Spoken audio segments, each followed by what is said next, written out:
Gildan Media presents Your Coach in a Box. Affordable, mind-enriching programs.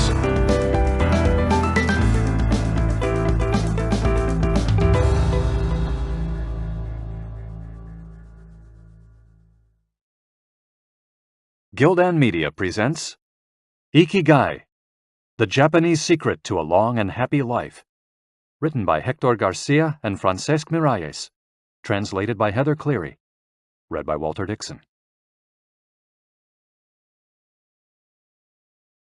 Prologue. Ikigai, a mysterious word.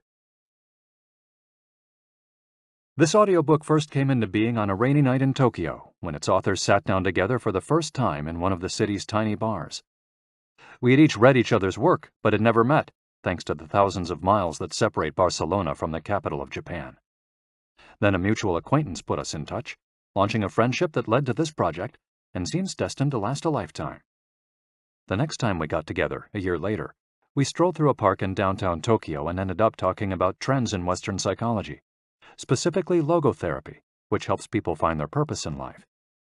We remarked that Viktor Frankl's logotherapy had gone out of fashion among practicing therapists, who favored other schools of psychology, though people still search for meaning in what they do and how they live.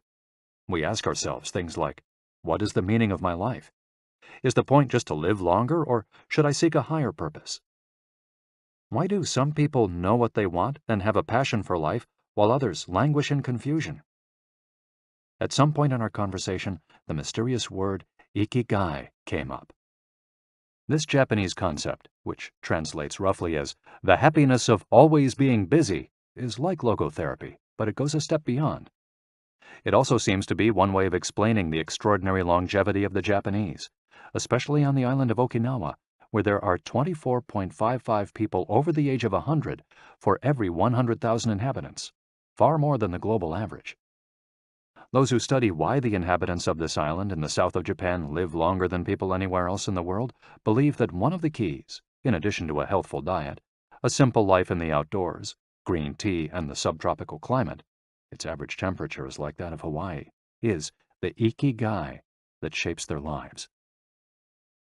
While researching this concept, we discovered that not a single book in the fields of psychology or personal development is dedicated to bringing this philosophy to the West. Is ikigai the reason there are more centenarians in Okinawa than anywhere else? How does it inspire people to stay active until the very end? What is the secret to a long and happy life? As we explored the matter further, we discovered that one place in particular, Ogimi, a rural town on the north end of the island with a population of 3,000, boasts the highest life expectancy in the world, a fact that has earned it the nickname of the Village of Longevity. Okinawa is where most of Japan's shikuwasa, a lime-like fruit that packs an extraordinary antioxidant punch, comes from. Could that be Ogimi's secret to long life? Or is it the purity of the water used to brew its moringa tea? We decided to go study the secrets of the Japanese centenarians in person. After a year of preliminary research, we arrived in the village, where residents speak an ancient dialect and practice an animist religion that features long-haired forest sprites called bunagaya, with our cameras and recording devices in hand. As soon as we arrived, we could sense the incredible friendliness of its residents, who laughed and joked incessantly amid lush green hills fed by crystalline waters. As we conducted our interviews with the eldest residents of the town, we realized that something far more powerful than just these natural resources was at work. An uncommon joy flows from its inhabitants and guides them through the long and pleasurable journey of their lives. Again, the mysterious ikigai. But what is it exactly? How do you get it? It never ceased to surprise us that this haven of nearly eternal life was located precisely in Okinawa, where 200,000 innocent lives were lost at the end of World War II. Rather than harbor animosity toward outsiders, however, Okinawans live by the principle of ichariba chode, a local expression that means treat everyone like a brother, even if you've never met them before. It turns out that one of the secrets to happiness of Ogimi's residents is feeling like part of a community. From an early age, they practice yui ma'aru, or teamwork, and so are used to helping one another. Nurturing friendships, eating light, getting enough rest, and doing regular, moderate exercise are all part of the equation of good health. But at the heart of the joie de vivre that inspires these centenarians to keep celebrating birthdays and cherishing each new day is their Ikigai. The purpose of this audiobook is to bring the secrets of Japan's centenarians to you and give you the tools to find your own Ikigai, because those who discover their Ikigai have everything they need for a long and joyful journey through life. Happy travels. Hector Garcia and Francesc Miralles. Chapter 1. Ikigai, the art of staying young while growing old. What is your reason for being? According to the Japanese, everyone has an Ikigai, what a French philosopher might call a raison d'être. Some people have found their Ikigai, while others are still looking, though they carry it within them. Our Ikigai is hidden deep inside each of us, and finding it requires a patient search. According to those born on Okinawa, the island with the most centenarians in the world, our Ikigai is the reason we get up in the morning. Ikigai can be described as the common ground you find between what you're good at, what you love, what the world needs, and what you can be paid for. Whatever you do, don't retire. Having a clearly defined Ikigai brings satisfaction, happiness, and meaning to our lives. The purpose of this audiobook is to help you find yours, and to share insights from Japanese philosophy on the lasting health of body, mind, and spirit. One surprising thing you notice living in Japan is how active people remain after they retire. In fact, many Japanese people never really retire. They keep doing what they love for as long as their health allows. There is, in fact, no word in Japanese that means retire in the sense of leaving the workforce for good, as in English. According to Dan Buettner, a National Geographic reporter who knows the country well, having a purpose in life is so important in Japanese culture that our idea of retirement simply doesn't exist there. The island of almost eternal youth. Certain longevity studies suggest that a strong sense of community and a clearly defined Ikigai are just as important as the famously healthful Japanese diet, perhaps even more so. Recent medical studies of centenarians from Okinawa and other so-called blue zones, the geographic regions where people live longest, provide a number of interesting facts about these extraordinary human beings. Not only do they live much longer than the rest of the world's population, they also suffer from fewer chronic illnesses, such as cancer and heart disease. Inflammatory disorders are also less common. Many of these centenarians enjoy enviable levels of vitality and health that would be unthinkable for people of advanced age elsewhere. Their blood tests reveal fewer free radicals, which are responsible for cellular aging, as a result of drinking tea and eating until their stomachs are only 80% full. Women experience more moderate symptoms during menopause, and both men and women maintain higher levels of sexual hormones until much later in life. The rate of dementia is well below the global average. Though we'll consider each of these findings over the course of the audiobook, research clearly indicates that the Okinawans' focus on Ikigai gives a sense of purpose to each and every day and plays an important role in their health and longevity. The characters behind Ikigai. In Japanese, Ikigai is written by combining a character which means life with another which means to be worthwhile, and that can be broken down to the characters which mean armor, number one, and to be the first, to head into battle, taking initiative as a leader, and another character which means beautiful or elegant. The 5 blue zones. Okinawa holds first place among the world's blue zones. In Okinawa, women in particular live longer and have fewer diseases than anywhere else in the world.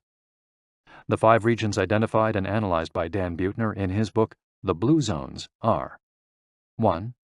Okinawa, Japan, especially the northern part of the island. The locals eat a diet rich in vegetables and tofu, typically served on small plates. In addition to their philosophy of Ikigai, the moai, or close-knit group of friends, plays an important role in their longevity. 2.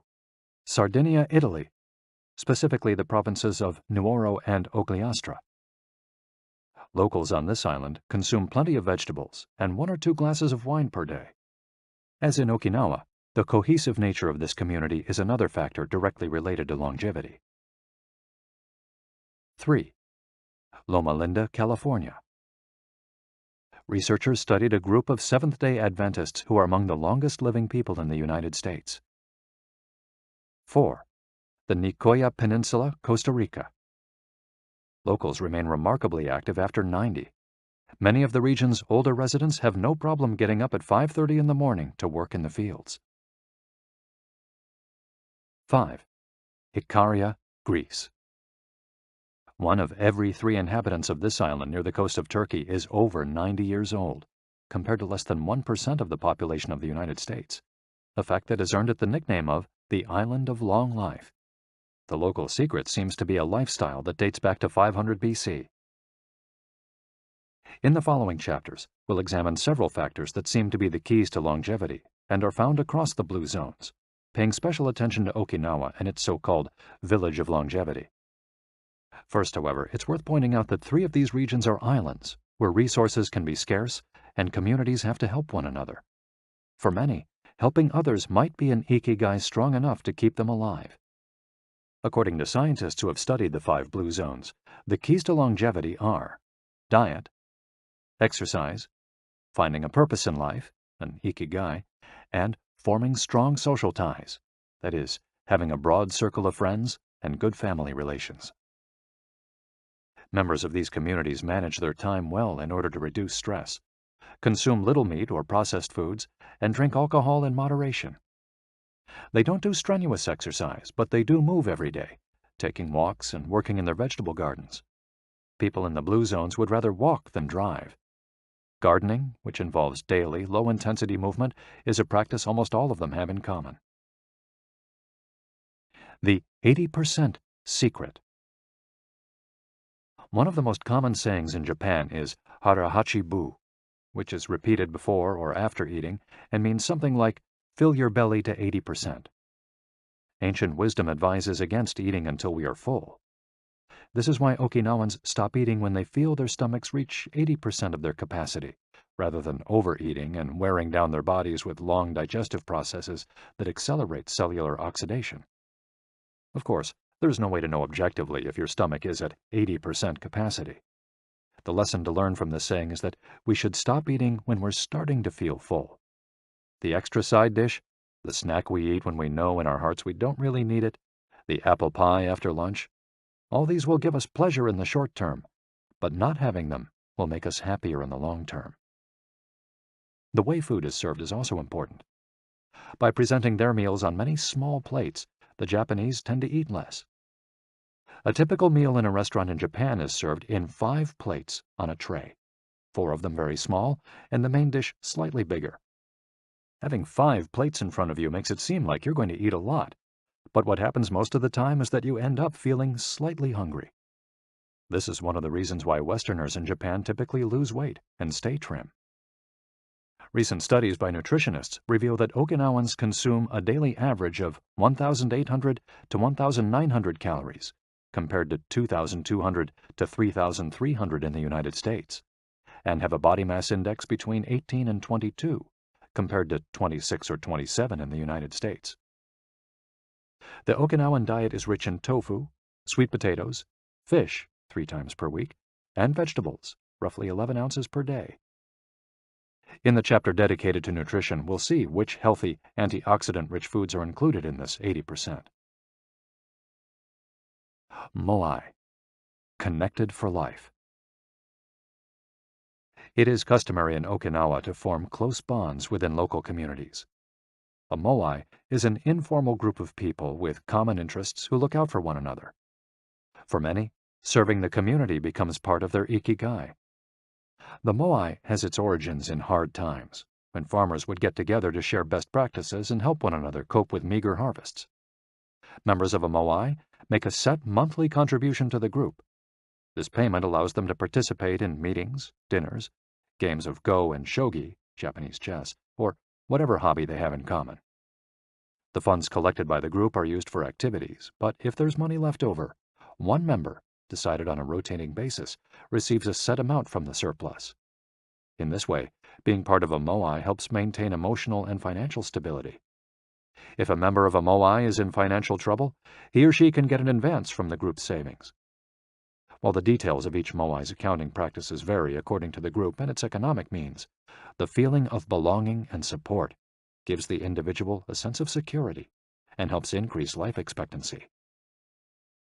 Following this brief introduction to the topics covered in this audiobook, we look at a few causes of premature aging in modern life, and then explore different factors related to Ikigai.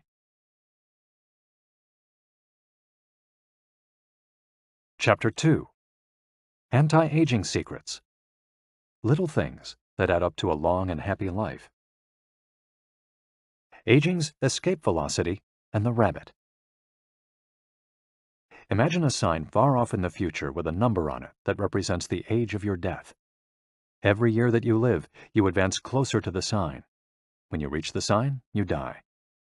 Now, imagine a rabbit holding the sign and walking to the future. Every year that you live, the rabbit is half a year as far away. After a while, you will reach the rabbit and die. But what if the rabbit could walk at a pace of 1 year for every year of your life? You would never be able to catch the rabbit, and therefore you would never die. The speed at which the rabbit walks to the future is our technology. The more we advance technology and knowledge of our bodies, the faster we can make the rabbit walk. Aging's escape velocity is the moment at which the rabbit walks at a pace of 1 year per year or faster, and we become immortal. Aging's escape velocity. For more than a century, we've managed to add an average of 0.3 years to our life expectancy every year. But what would happen if we had the technology to add a year of life expectancy every year? In theory, we would achieve biological immortality, having reached aging's escape velocity. Researchers with an eye to the future, such as Ray Kurzweil and Aubrey de Grey, claim that we'll reach this escape velocity in a matter of decades. Other scientists are less optimistic, predicting that we'll reach a limit, a maximum age we won't be able to surpass no matter how much technology we have. For example, some biologists assert that our cells stop regenerating after about 120 years. Active mind, youthful body. There is much wisdom in the classic saying, mens sana in corpore sano, a sound mind in a sound body. It reminds us that both mind and body are important, and that the health of one is connected to that of the other. It's been shown that maintaining an active, adaptable mind is one of the key factors in staying young.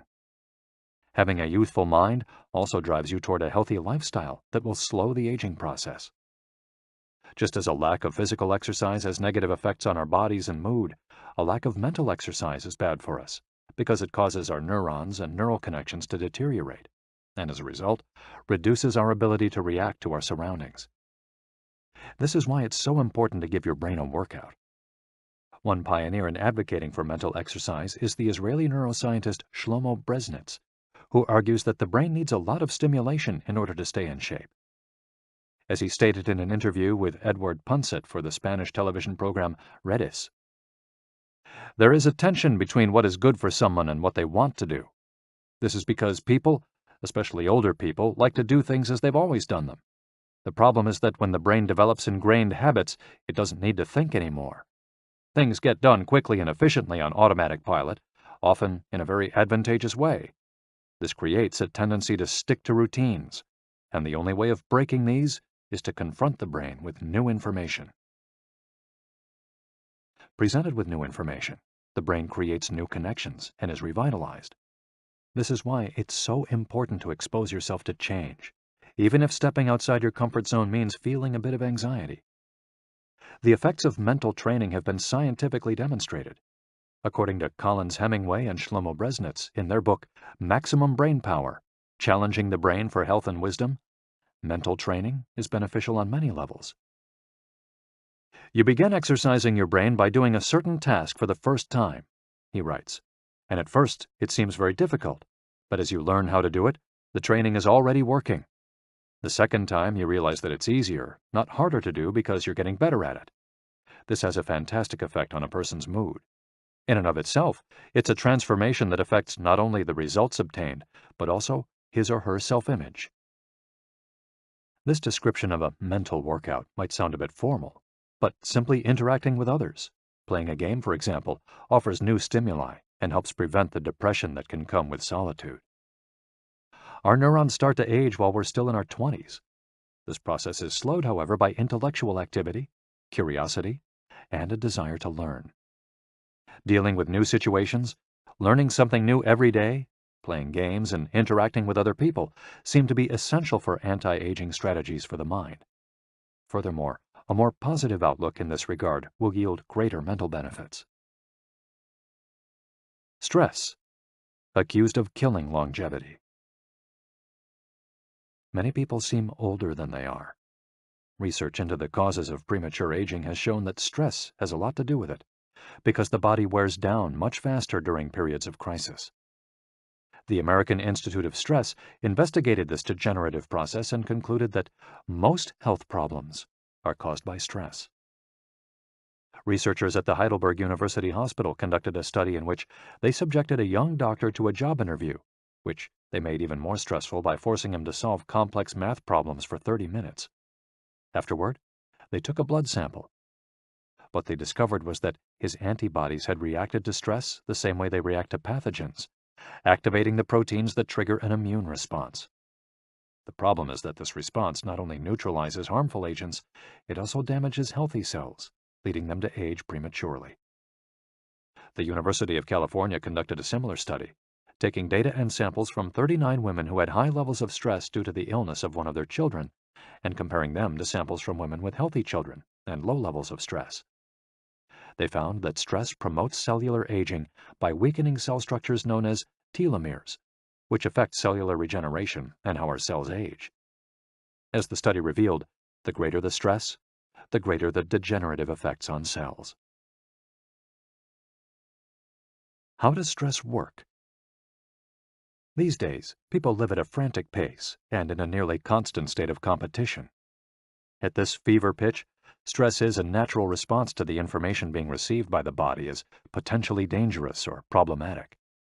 Theoretically, this is a useful reaction, as it helps us survive in hostile surroundings. Over the course of our evolution, we have used this response to deal with difficult situations and to flee from predators.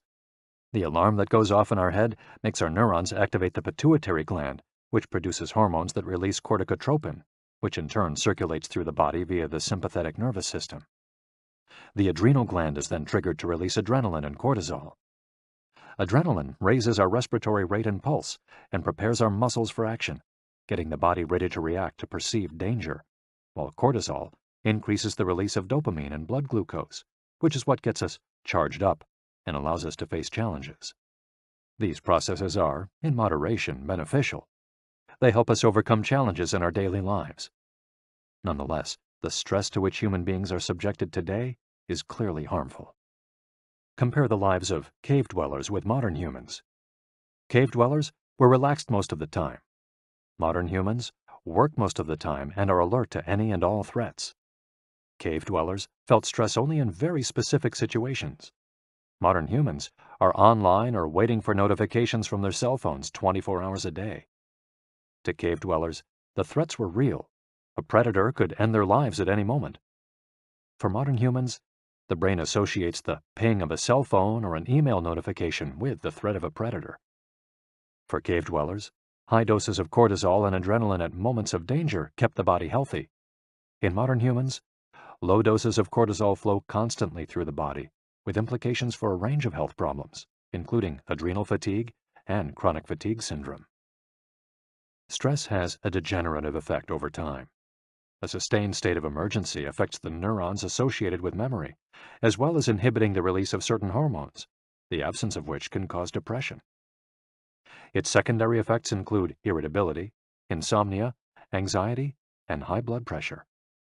As such, though challenges are good for keeping mind and body active, we should adjust our high-stress lifestyles in order to avoid the premature aging of our bodies. Be mindful about reducing stress.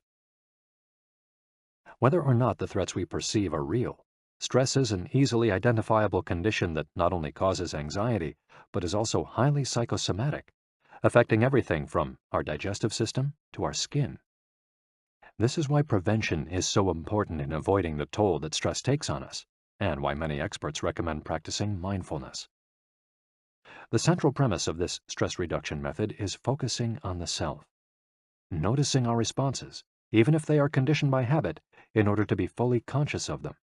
In this way, we connect with the here and now and limit thoughts that tend to spiral out of control. We have to learn to turn off the autopilot that's steering us in an endless loop. We all know people who snack while talking on the phone or watching the news. You ask them if the omelet they just ate had an onion in it, and they can't tell you, says Roberto Alcibar, who abandoned his fast-paced life to become a certified instructor of mindfulness after an illness threw him into a period of acute stress. One way to reach such a state of mindfulness is through meditation, which helps filter the information that reaches us from the outside world. It can also be achieved through breathing exercises, yoga, and body scans. Achieving mindfulness involves a gradual process of training, but with a bit of practice, we can learn to focus our mind completely, which reduces stress and helps us live longer. A little stress is good for you. While sustained, intense stress is a known enemy of longevity and both mental and physical health, low levels of stress have been shown to be beneficial. After observing a group of test subjects for more than 20 years, Dr. Howard S. Friedman, a psychology professor at the University of California, Riverside, discovered that people who maintained a low level of stress, who faced challenges and put their heart and soul into their work in order to succeed, lived longer than those who chose a more relaxed lifestyle and retired earlier. From this, he concluded that a small dose of stress is a positive thing, as those who live with low levels of stress tend to develop healthier habits, smoke less, and drink less alcohol. Given this, it's not surprising that many of the supercentenarians, people who live to be 110 or more, whom you'll meet in this audiobook, talk about having lived intense lives and working well into old age. A lot of sitting will age you. In the Western world in particular, the rise in sedentary behavior has led to numerous diseases, such as hypertension and obesity, which in turn affect longevity. Spending too much time seated at work or at home not only reduces muscular and respiratory fitness, but also increases appetite and curbs the desire to participate in activities. Being sedentary can lead to hypertension, imbalanced eating, cardiovascular disease, osteoporosis, and even certain kinds of cancer. Recent studies have shown a connection between a lack of physical activity and the progressive distortion of telomeres in the immune system, which ages those cells and, in turn, the organism as a whole. This is a problem at all life stages, not only among adults. Sedentary children suffer from high rates of obesity and all its associated health issues and risks, which is why it's so important to develop a healthy and active lifestyle at an early age. It's easy to be less sedentary.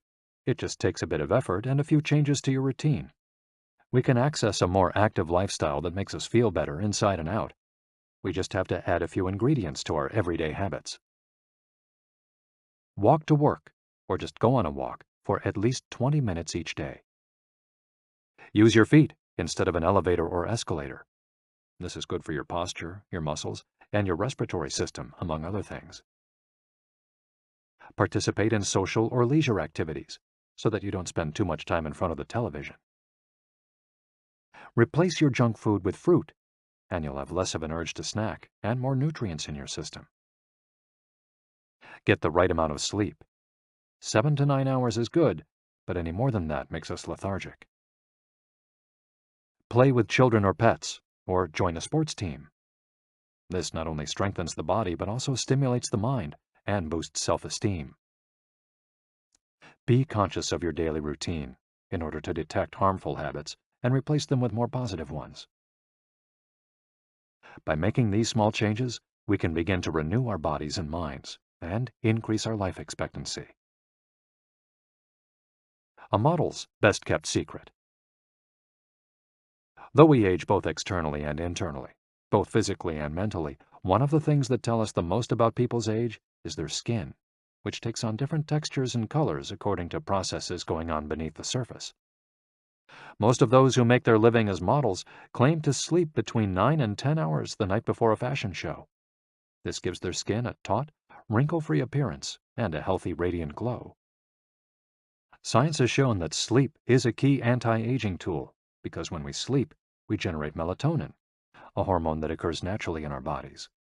The pineal gland produces it from the neurotransmitter serotonin, according to our diurnal and nocturnal rhythms, and it plays a role in our sleep and waking cycles. A powerful antioxidant, melatonin, helps us live longer and also offers the following benefits. It strengthens the immune system. It contains an element that protects against cancer. It promotes the natural production of insulin. It slows the onset of Alzheimer's disease. It helps prevent osteoporosis and fight heart disease. For all these reasons, melatonin is a great ally in preserving youth. It should be noted, however, that melatonin production decreases after age 30. We can compensate for this by eating a balanced diet and getting more calcium, soaking up a moderate amount of sun each day, getting enough sleep, avoiding stress, alcohol, tobacco, and caffeine, all of which make it harder to get a good night's rest, depriving us of the melatonin we need. Experts are trying to determine whether artificially stimulating production of melatonin might help slow the aging process, which would confirm the theory that we already carry the secret to longevity within us. Anti-aging attitudes. The mind has tremendous power over the body and how quickly it ages. Most doctors agree that the secret to keeping the body young is keeping the mind active, a key element of IKIGAI, and not caving in when we face difficulties throughout our lives. One study, conducted at Yeshiva University, found that the people who live the longest have two dispositional traits in common: a positive attitude and a high degree of emotional awareness. In other words, those who face challenges with a positive outlook and are able to manage their emotions are already well on their way toward longevity.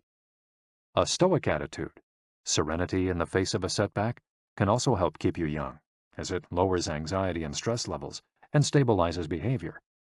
This can be seen in the greater life expectancies of certain cultures with unhurried, deliberate lifestyles. Many centenarians and supercentenarians have similar profiles.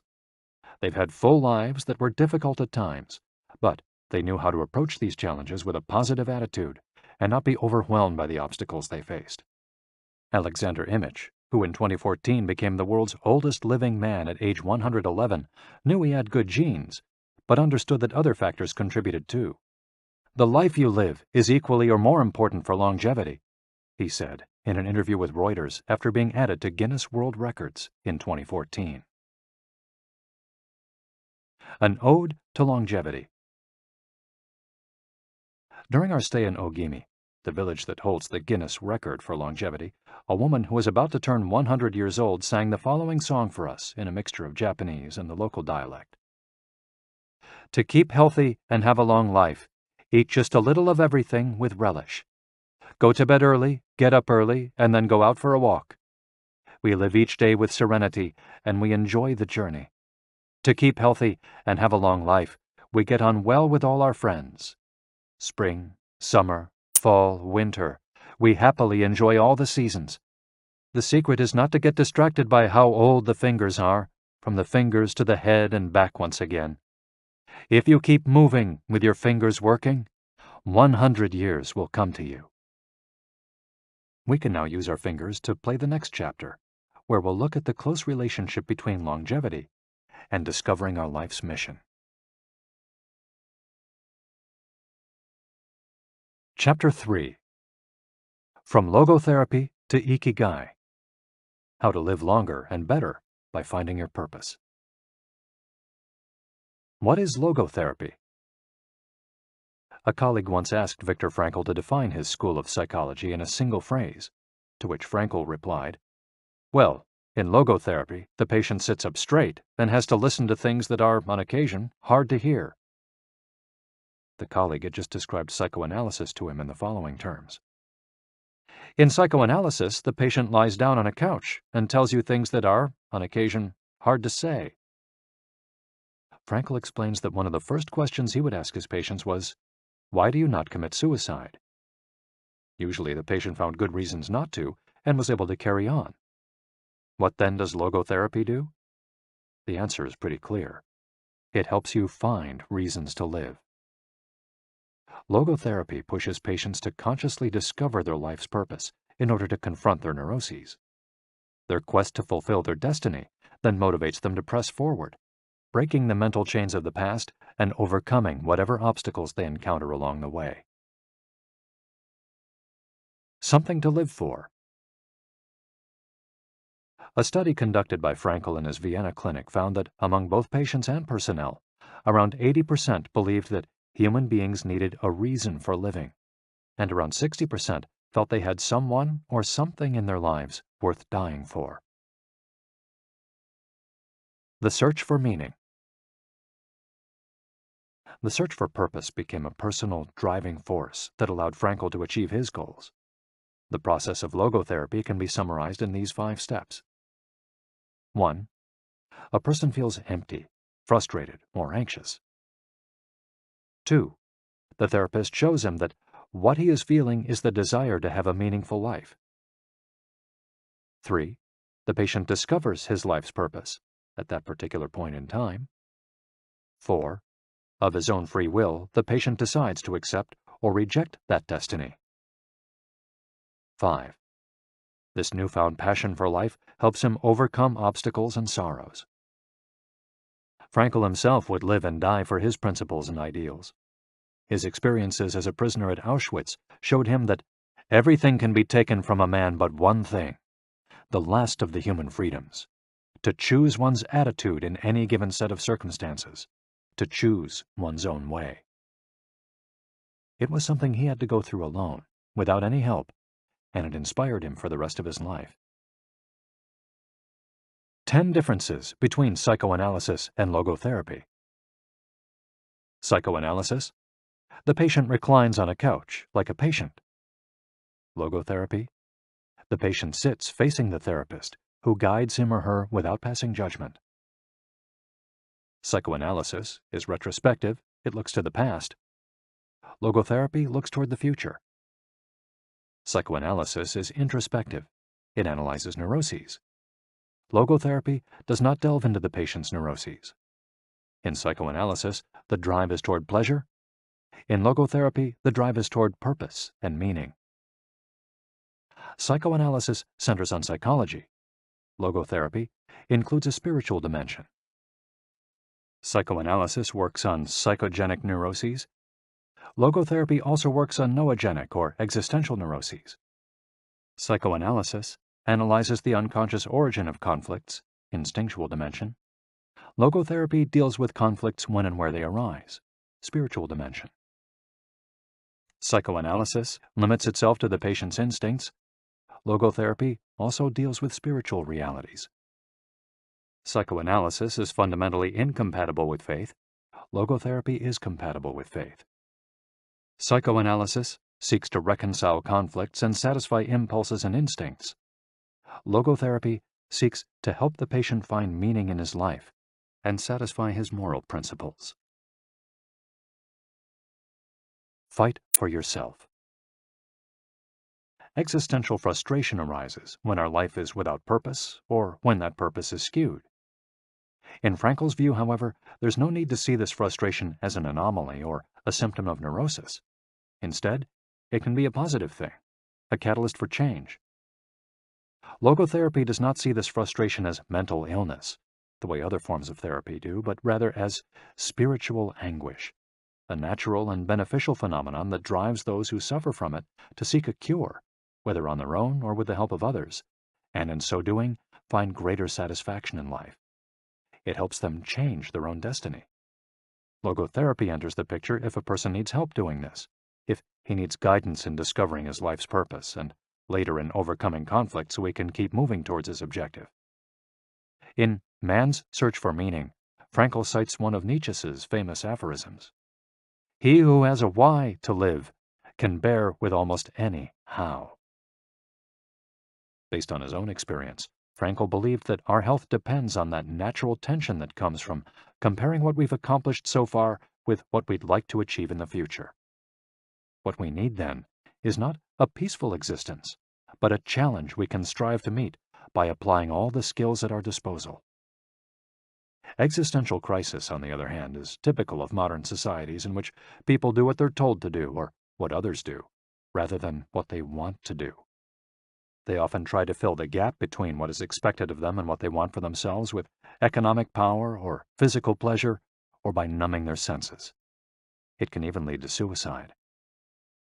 Sunday neurosis, for example, is what happens when, without the obligations and commitments of the work week, the individual realizes how empty he is inside. He has to find a solution. Above all, he has to find his purpose, his reason for getting out of bed, his IKIGAI. I feel empty inside. In a study conducted at the Vienna Polyclinic Hospital, Frankel's team found that 55% of the patients they interviewed were experiencing some degree of existential crisis. According to logotherapy, discovering one's purpose in life helps an individual fill that existential void. Frankel, a man who faced his problems and turned his objectives into actions, could look back on his life in peace as he grew old. He did not have to envy those still enjoying their youth, because he had amassed a broad set of experiences that showed he had lived for something. Better living through logotherapy. A few key ideas. We don't create the meaning of our life, as Sartre claimed. We discover it. We each have a unique reason for being, which can be adjusted or transformed many times over the years. Just as worry often brings about precisely the thing that was feared, excessive attention to a desire, or hyperintention, can keep that desire from being fulfilled. Humor can help break negative cycles and reduce anxiety. We all have the capacity to do noble or terrible things. The side of the equation we end up on depends on our decisions, not on the condition in which we find ourselves. In the following case studies, we'll look at 4 cases from Frankel's own practice in order to better understand the search for meaning and purpose. Case study: Viktor Frankl. In German concentration camps, as in those that would later be built in Japan and Korea, psychiatrists confirmed that the prisoners with the greatest chance of survival were those who had things they wanted to accomplish outside the camp, those who felt a strong need to get out of there alive. This was true of Frankl, who, after being released and successfully developing the school of logotherapy, realized he had been the first patient of his own practice. Frankl had a goal to achieve, and it made him persevere. He arrived at Auschwitz carrying a manuscript that contained all the theories and research he compiled over the course of his career, ready for publication. When it was confiscated, he felt compelled to write it all over again. And that need drove him, and gave his life meaning amid the constant horror and doubt of the concentration camp. So much so that over the years, and especially when he fell ill with typhus, he would jot down fragments and key words from the lost work on any scrap of paper he found. Case study: The American Diplomat. An important North American diplomat went to Frankl to pick up where he left off with a course of treatment he had started 5 years earlier in the United States. When Frankl asked him why he had started therapy in the first place, the diplomat answered that he hated his job and his country's international policies, which he had to follow and enforce. His American psychoanalyst, whom he had been seeing for years, insisted he make peace with his father so that his government and his job, both representations of the paternal figure, would seem less disagreeable. Frankl, however, showed him in just a few sessions that his frustration was due to the fact that he wanted to pursue a different career, and the diplomat concluded his treatment with that idea in mind. 5 years later, the former diplomat informed Frankl that he had been working during that time in a different profession, and that he was happy. In Frankl's view, the man not only didn't need all those years of psychoanalysis, he also couldn't even really be considered a patient in need of therapy. He was simply someone in search of a new life's purpose. As soon as he found it, his life took on deeper meaning. Case study: The Suicidal Mother. The mother of a boy who had died at age 11 was admitted to Frankl's clinic after she tried to kill herself and her other son. It was this other son, paralyzed since birth, who kept her from carrying out her plan. He did believe his life had a purpose, and if his mother killed them both, it would keep him from achieving his goals. The woman shared her story in a group session. To help her, Frankel asked another woman to imagine a hypothetical situation in which she lay on her deathbed, old and wealthy, but childless. The woman insisted that, in that case, she would have felt her life had been a failure. When the suicidal mother was asked to perform the same exercise, imagining herself on her deathbed, she looked back and realized that she had done everything in her power for her children, for both of them. She had given her paralyzed son a good life, and he had turned into a kind, reasonably happy person. To this she added, crying, "As for myself, I can look back peacefully on my life, for I can say my life was full of meaning, and I have tried hard to live it fully. I have done my best. I have done my best for my son. My life was no failure." In this way, by imagining herself on her deathbed and looking back, the suicidal mother found the meaning that, though she was not aware of it, her life already had. Case study: The grief-stricken doctor. An elderly doctor, unable to overcome the deep depression into which he'd fallen after the death of his wife 2 years earlier, went to Frankel for help. Instead of giving him advice or analyzing his condition, Frankel asked him what would have happened if he had been the one who died first. The doctor, horrified, answered that it would have been terrible for his poor wife, that she would have suffered tremendously. To which Frankel responded, "You see, doctor, you've spared her all that suffering, but the price you have to pay for this is to survive and mourn her." The doctor didn't say another word. He left Frankel's office in peace after taking the therapist's hand in his own. He was able to tolerate the pain in place of his beloved wife. His life had been given a purpose. Morita therapy. In the same decade that logotherapy came into being, a few years earlier in fact, Shoma Morita created his own purpose-centered therapy in Japan. It proved to be effective in the treatment of neurosis, obsessive-compulsive disorder, and post-traumatic stress.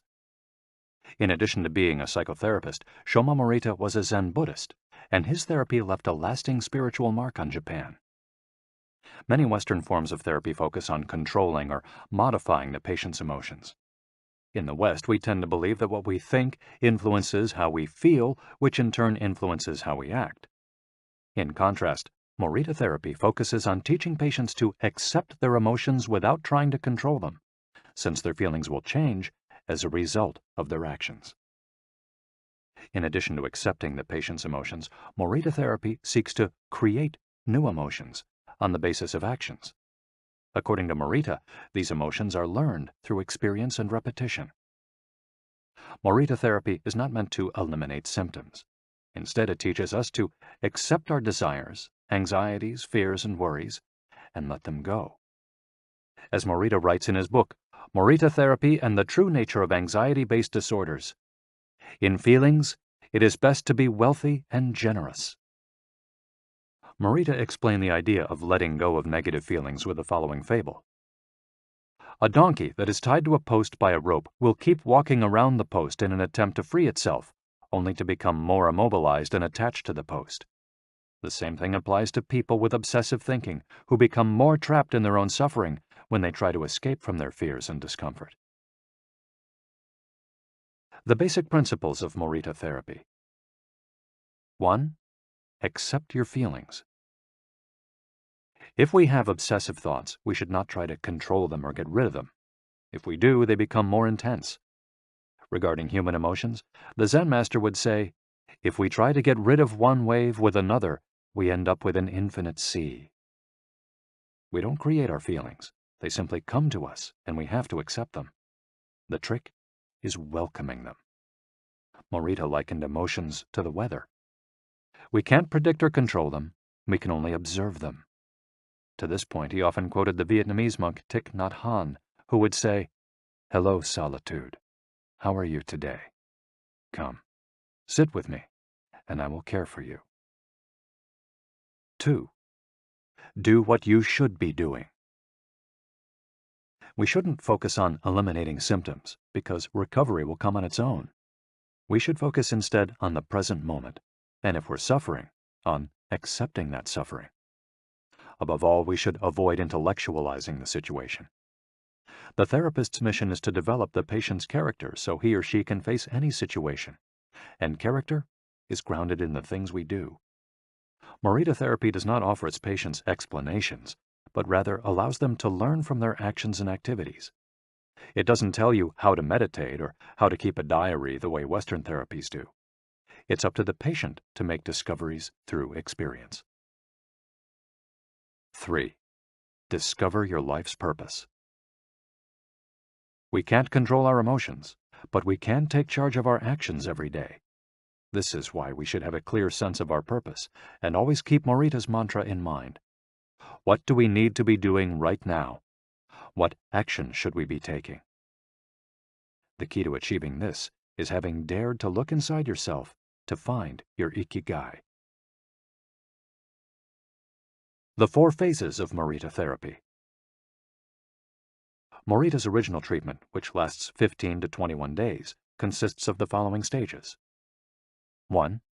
Isolation and rest, 5 to 7 days. During the first week of treatment, the patient rests in a room without any external stimuli. No television, books, family, friends, or speaking. All the patient has is his thoughts. He lies down for most of the day and is visited regularly by the therapist, who tries to avoid interacting with him as much as possible. The therapist simply advises the patient to continue observing the rise and fall of his emotions as he lies there. When the patient gets bored and wants to start doing things again, he's ready to move on to the next stage of therapy. 2. Light occupational therapy, 5 to 7 days. In this stage, the patient performs repetitive tasks in silence. One of these is keeping a diary about his thoughts and feelings. The patient goes outside after a week of being shut in, takes walks in nature, and does breathing exercises. He also starts doing simple activities such as gardening, drawing, or painting. During this stage, the patient is still not allowed to talk to anyone except the therapist. 3. Occupational therapy, 5 to 7 days. In this stage, the patient performs tasks that require physical movement. Dr. Morita liked to take his patients to the mountains to chop wood. In addition to physical tasks, the patient is also immersed in other activities such as writing, painting, or making ceramics. The patient can speak with others at this stage, but only about the tasks at hand. 4. The return to social life and the real world. The patient leaves the hospital and is reintroduced to social life, but maintains the practices of meditation and occupational therapy developed during treatment. The idea is to re-enter society as a new person, with a sense of purpose, and without being controlled by social or emotional pressures. Nikon meditation. Morita was a great Zen master of Nikon introspective meditation. Much of his therapy draws on his knowledge and mastery of this school, which centers on 3 questions the individual must ask him or herself. 1. What have I received from person X? 2. What have I given to person X? 3. What problems have I caused person X? Through these reflections, we stop identifying others as the cause of our problems and deepen our own sense of responsibility. As Morita said, if you are angry and want to fight, think about it for 3 days before coming to blows. After 3 days, the intense desire to fight will pass on its own. And now, Ikigai. Logotherapy and Morita therapy are both grounded in a personal, unique experience that you can access without therapists or spiritual retreats. The mission of finding your Ikigai, your existential fuel. Once you find it, it's only a matter of having the courage and making the effort to stay on the right path. In the following chapters, we'll take a look at the basic tools you'll need to get moving along that path. Finding flow in the tasks you've chosen to do, eating in a balanced and mindful way, doing low-intensity exercise, and learning not to give in when difficulties arise. In order to do this, you have to accept that the world, like the people who live in it, is imperfect. but that it's still full of opportunities for growth and achievement. Are you ready to throw yourself into your passion as if it were the most important thing in the world? Chapter 4. Find flow in everything you do. How to turn work and free time into spaces for growth. We are what we repeatedly do. Excellence, then, is not an act, but a habit. Aristotle. Going with the flow. Imagine you're skiing down one of your favorite slopes. Powdery snow flies up on both sides of you like white sand. Conditions are perfect. You are entirely focused on skiing as well as you can. You know exactly how to move at each moment. There is no future, no past. There is only the present. You feel the snow, your skis, your body, and your consciousness united as a single entity. You are completely immersed in the experience, not thinking about or distracted by anything else. Your ego dissolves, and you become part of what you're doing. This is the kind of experience Bruce Lee described with his famous, "Be water, my friend." We've all felt our sense of time vanish when we lose ourselves in an activity we enjoy. We start cooking, and before we know it, several hours have passed. We spend an afternoon with a book and forget about the world going by until we notice the sunset and realize we haven't eaten dinner. We go surfing and don't realize how many hours we've spent in the water until the next day when our muscles ache. The opposite can also happen. When we have to complete a task we don't want to do, every minute feels like a lifetime, and we can't stop looking at our watch. As the quip attributed to Einstein goes, "Put your hand on a hot stove for a minute, and it seems like an hour. Sit with a pretty girl for an hour, and it seems like a minute." That is relativity. The funny thing is that someone else might really enjoy the same task, but we want to finish as quickly as possible. What makes us enjoy doing something so much that we forget about whatever worries we might have while we do it? When are we happiest? These questions can help us discover our IKIGAI. The power of flow. These questions are also at the heart of psychologist Mihai Csikszentmihalyi's research into the experience of being completely immersed in what we're doing.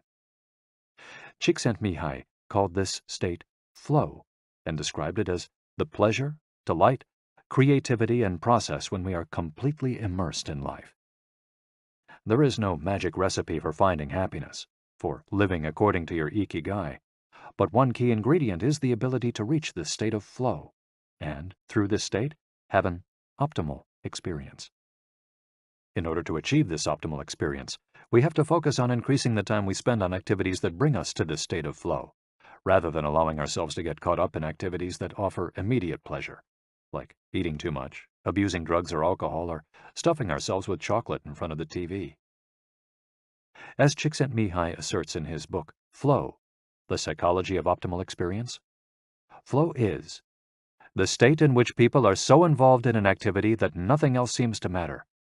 The experience itself is so enjoyable that people will do it, even at great cost, for the sheer sake of doing it. It's not only creative professionals who require the high doses of concentration that promote flow. Most athletes, chess players, and engineers also spend much of their time on activities that bring them to this state. According to Csikszentmihalyi's research, a chess player feels the same way upon entering a state of flow as a mathematician working on a formula, or a surgeon performing an operation. A professor of psychology, Csikszentmihalyi analyzed data from people around the world and discovered that flow is the same among individuals of all ages and cultures. In New York and Okinawa, we all reach a state of flow in the same way. But what happens to our mind when we're in that state? When we flow, we're focused on a concrete task without any distractions.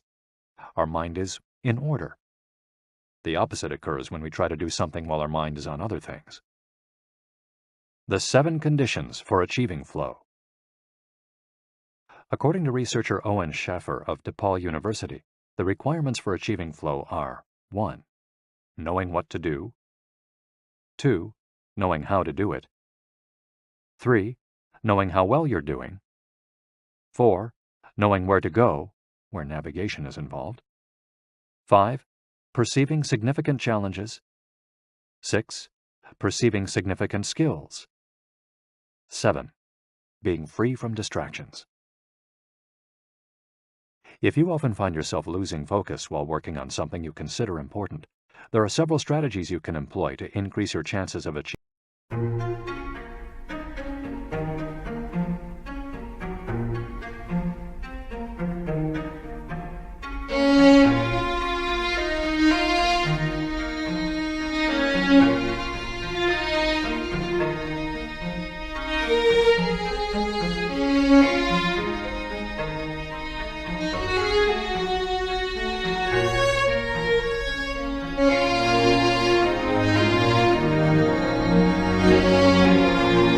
Flow. Strategy number 1. Choose a difficult task, but not too difficult. Schaffer's model encourages us to take on tasks that we have a chance of completing, but that are slightly outside our comfort zone. Every task, sport or job, has a set of rules, and we need a set of skills to follow them. If the rules for completing a task or achieving a purpose are too basic relative to our skill set, we'll likely get bored. Activities that are too easy lead to apathy. If, on the other hand, we assign ourselves to a task that is too difficult, we won't have the skills to complete it and will almost certainly give up and feel frustrated to boot. The ideal is to find a middle path, something aligned with our abilities but just a bit of a stretch, so we experience it as a challenge. That's what Ernest Hemingway meant when he said, "Sometimes I write better than I can." We want to see challenges through to the end because we enjoy the feeling of pushing ourselves. Bertrand Russell expressed a similar idea when he said, "To be able to concentrate for a considerable amount of time is essential to difficult achievement." If you're a graphic designer, learn a new software program for your next project. If you're a programmer, use a new programming language. If you're a dancer, try to incorporate into your next routine a movement that has seemed impossible for years. Add a little something extra, something that takes you out of your comfort zone. Even doing something as simple as reading means following certain rules, having certain abilities and knowledge. If we set out to read a book on quantum mechanics for specialists in physics without being specialists in physics ourselves, we'll probably give up after a few minutes. On the other end of the spectrum, if we already know everything a book has to tell us, we'll get bored right away. However, if the book is appropriate to our knowledge and abilities and builds on what we already know, we'll immerse ourselves in our reading, and time will flow. This pleasure and satisfaction are evidence that we are in tune with our IKIGAI.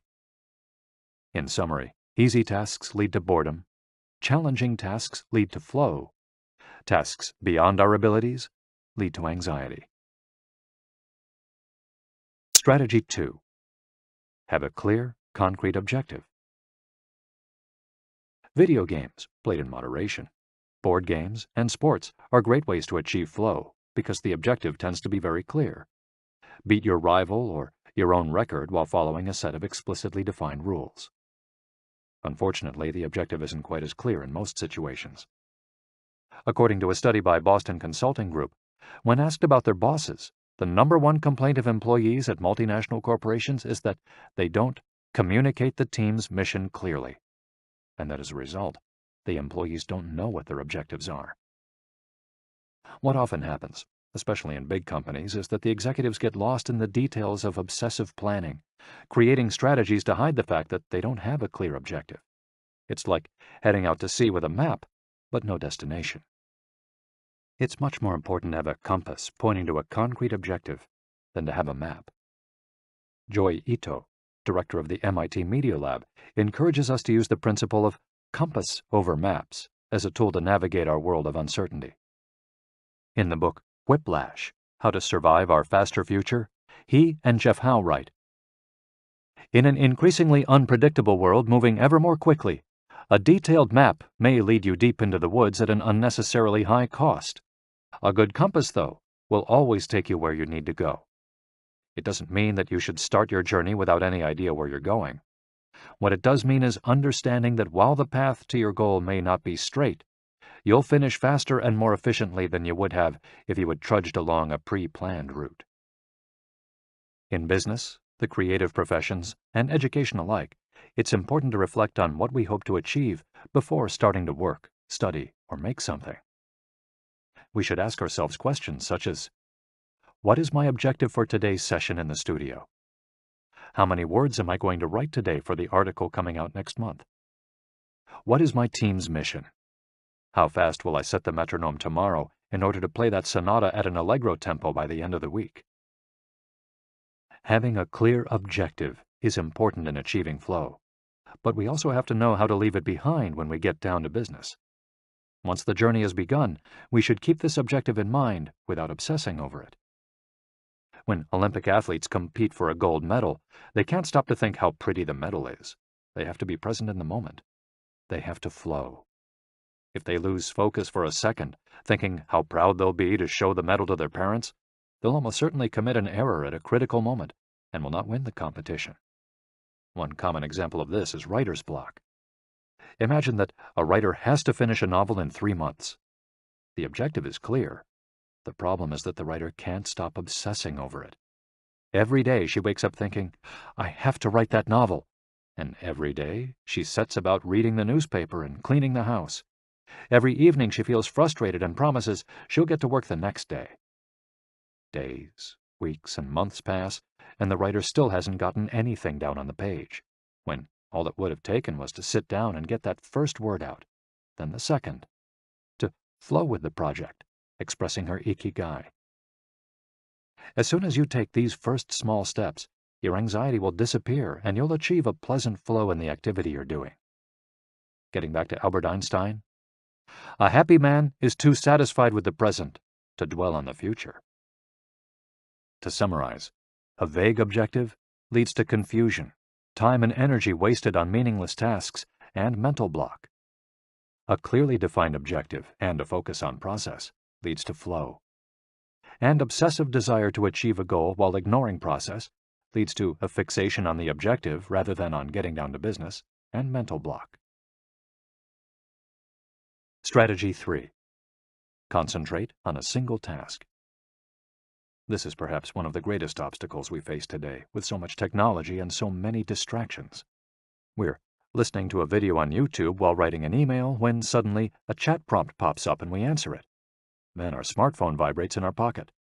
Just as soon as we respond to that message, we're back at our computer logging onto Facebook. Pretty soon, 30 minutes have passed, and we've forgotten what the email we were writing was supposed to be about. This also happens sometimes when we put on a movie with dinner and don't realize how delicious the salmon was until we're taking the last bite. We often think that combining tasks will save us time, but scientific evidence shows that it has the opposite effect. Even those who claim to be good at multitasking are not very productive. In fact, they are some of the least productive people. Our brains can take in millions of bits of information, but we can only actually process a few dozen per second. When we say we're multitasking, what we're really doing is switching back and forth between tasks very quickly. Unfortunately, we're not computers adept at parallel processing. We end up spending all our energy alternating between tasks instead of focusing on doing one of them well. Concentrating on one thing at a time may be the single most important factor in achieving flow. According to Csikszentmihalyi, in order to focus on a task, we need 1. To be in a distraction-free environment, and 2. To have control over what we're doing at every moment. Technology is great if we're in control of it. It's not so great if it takes control of us. For example, if you have to write a research paper, you might sit down at your computer and use Google to look up the information you need. However, if you're not very disciplined, you might end up surfing the web instead of writing that paper. In that case, Google and the Internet will have taken over, pulling you out of your state of flow. It has been scientifically shown that if we continually ask our brains to switch back and forth between tasks, we waste time, make more mistakes, and remember less of what we've done. Several studies conducted at Stanford University by Clifford Ivar Nass describe our generation as suffering from an epidemic of multitasking. One such study analyzed the behavior of hundreds of students, dividing them into groups based on the number of things they tended to do at once. The students who were the most addicted to multitasking typically alternated among more than 4 tasks. For example, taking notes while reading a textbook listening to a podcast, answering messages on their smartphone, and sometimes checking their Twitter timeline. Each group of students was shown a screen with several red and several blue arrows. The objective of the exercise was to count the red arrows. At first, all the students answered correctly right away, without much trouble. As the number of blue arrows increased, the number of red arrows stayed the same, only their position changed, however.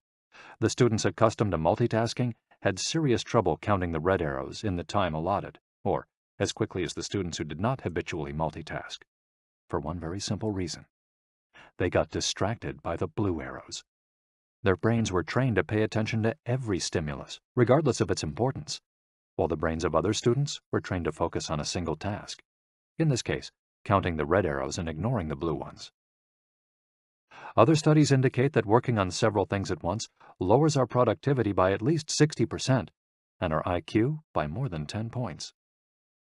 One study funded by the Swedish Council for Working Life and Social Research found that a sample group of more than 4,000 young adults between the ages of 20 and 24 who were addicted to their smartphones got less sleep, felt less connected to their community at school, and were more likely to show signs of depression.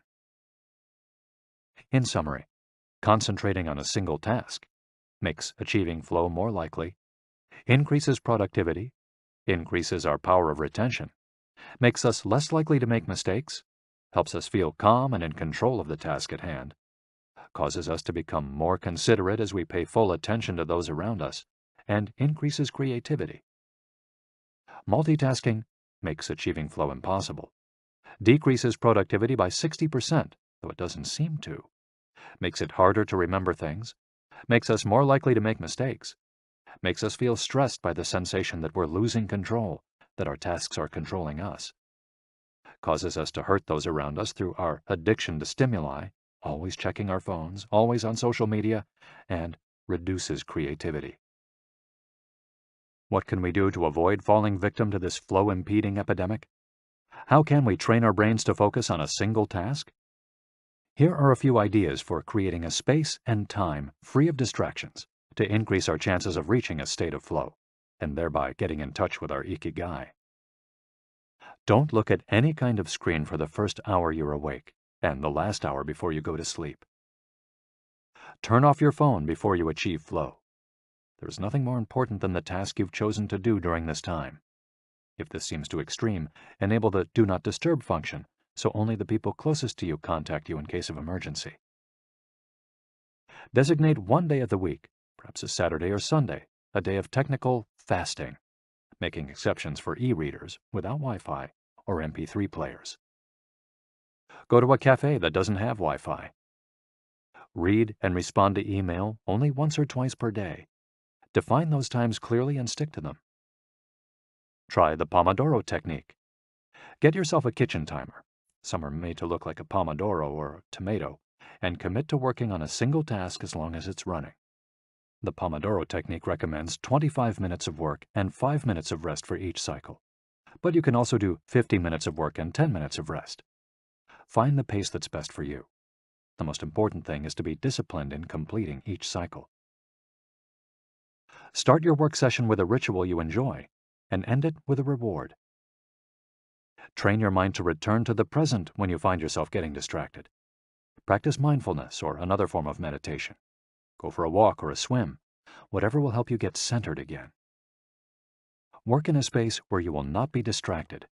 If you can't do this at home, go to a library, a cafe, or, if your task involves playing the saxophone, a music studio.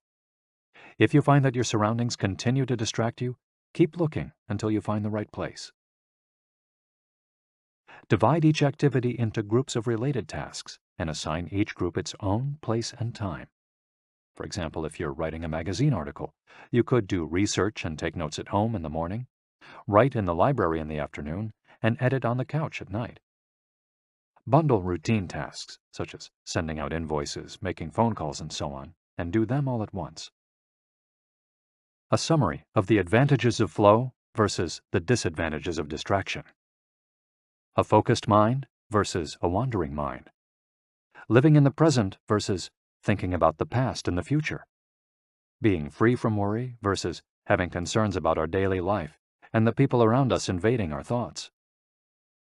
having the hours fly by versus having every minute seem endless. With flow, we feel in control. With distraction, we lose control and fail to complete the task at hand, or other tasks or people keep us from our work. With flow, we prepare thoroughly. With distraction, we act without being prepared. With flow, we know what we should be doing at any given moment. When distracted, we frequently get stuck and don't know how to proceed. With flow, our mind is clear and overcomes all obstacles to the flow of thought. With distraction, we're plagued by doubts, concerns, and low self-esteem. With flow, it's pleasant. With distraction, it's boring and exhausting. And with flow, our ego fades. We're not the ones controlling the activity or task we're doing. The task is leading us. And with distraction, constant self-criticism. Our ego is present, and we feel frustrated. Flow in Japan. Takumis, engineers, geniuses, and otakus. What do takumis, artisans, engineers, inventors, and otakus, fans of anime and manga, have in common? They all understand the importance of flowing with their ikigai at all times. One widespread stereotype about people in Japan is that they're exceptionally dedicated and hard-working, even though some Japanese people say they look like they're working harder than they really are. There is no doubt, though, about their ability to be completely absorbed in a task, or about their perseverance when there's a problem to be solved. One of the first words one learns when starting Japanese lessons is ganbaru, which means to persevere, or to stay firm by doing one's best. Japanese people often apply themselves to even the most basic tasks with an intensity that borders on obsession. We see this in all kinds of contexts, from the retirees taking meticulous care of their rice fields in the mountains of Nagano to the college students working the weekend shift in convenience stores known as konbinis. If you go to Japan, you'll experience this attention to detail firsthand in almost every transaction. Walk into one of the stores that sell handcrafted objects in Naha, Kanazawa, or Kyoto, and you'll also discover that Japan is a treasure trove of traditional craft work. The people of Japan have a unique talent for creating new technologies while preserving artisanal traditions and techniques. The art of the takumi. Toyota employs artisans who are able to make a certain type of screw by hand. These takumi, or experts in a particular manual skill, are extremely important at Toyota, and they are hard to replace. Some of them are the only people who know how to perform their exact skill, and it doesn't seem as though a new generation is going to take up the mantle. Turntable needles are another example. They're produced almost exclusively in Japan, where you can find the last remaining people who know how to use the machinery required to make these precision needles, and who are trying to pass on their knowledge to their descendants. We met a takumi on a visit to Kumano, a small town near Hiroshima.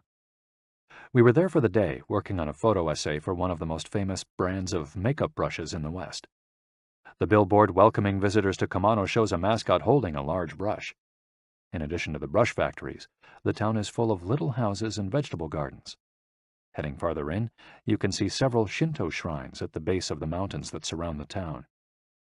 We spent hours taking photos in factories full of people in orderly rows, each doing a single task, such as painting the handles of the brushes or loading boxes of them onto trucks, before we realized we still hadn't seen anyone actually putting bristles into the brush heads.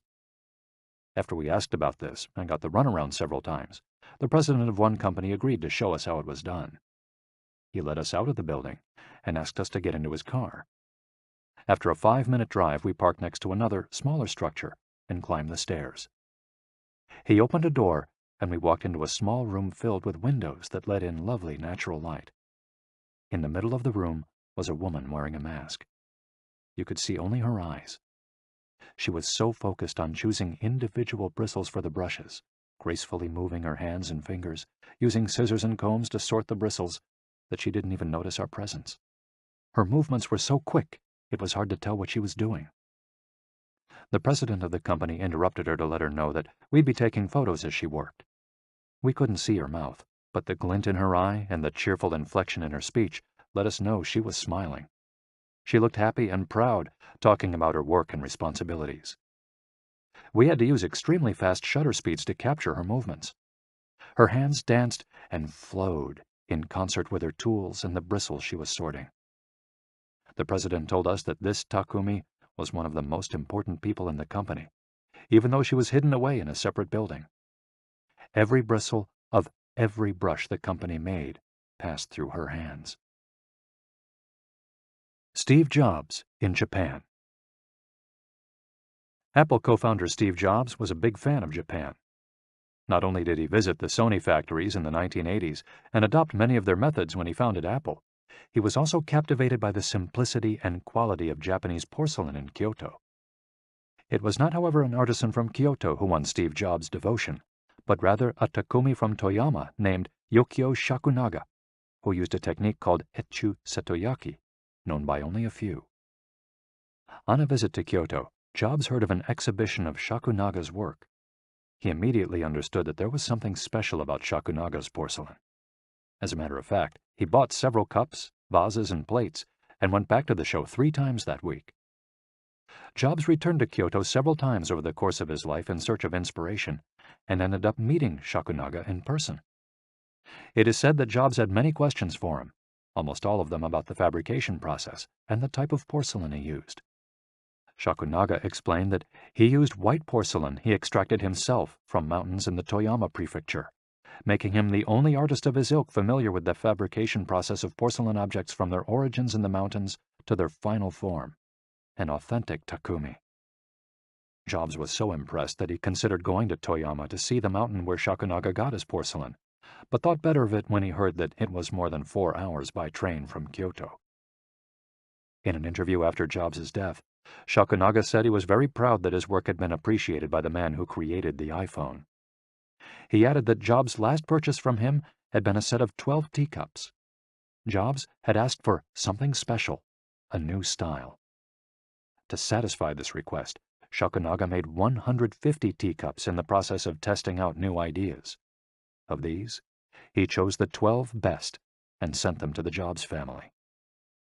Ever since his first trip to Japan, Jobs was fascinated and inspired by the country's artisans, engineers, especially at Sony, philosophy, especially Zen, and cuisine, especially sushi. Sophisticated simplicity. What do Japanese artisans, engineers, Zen philosophy, and cuisine have in common? Simplicity and attention to detail.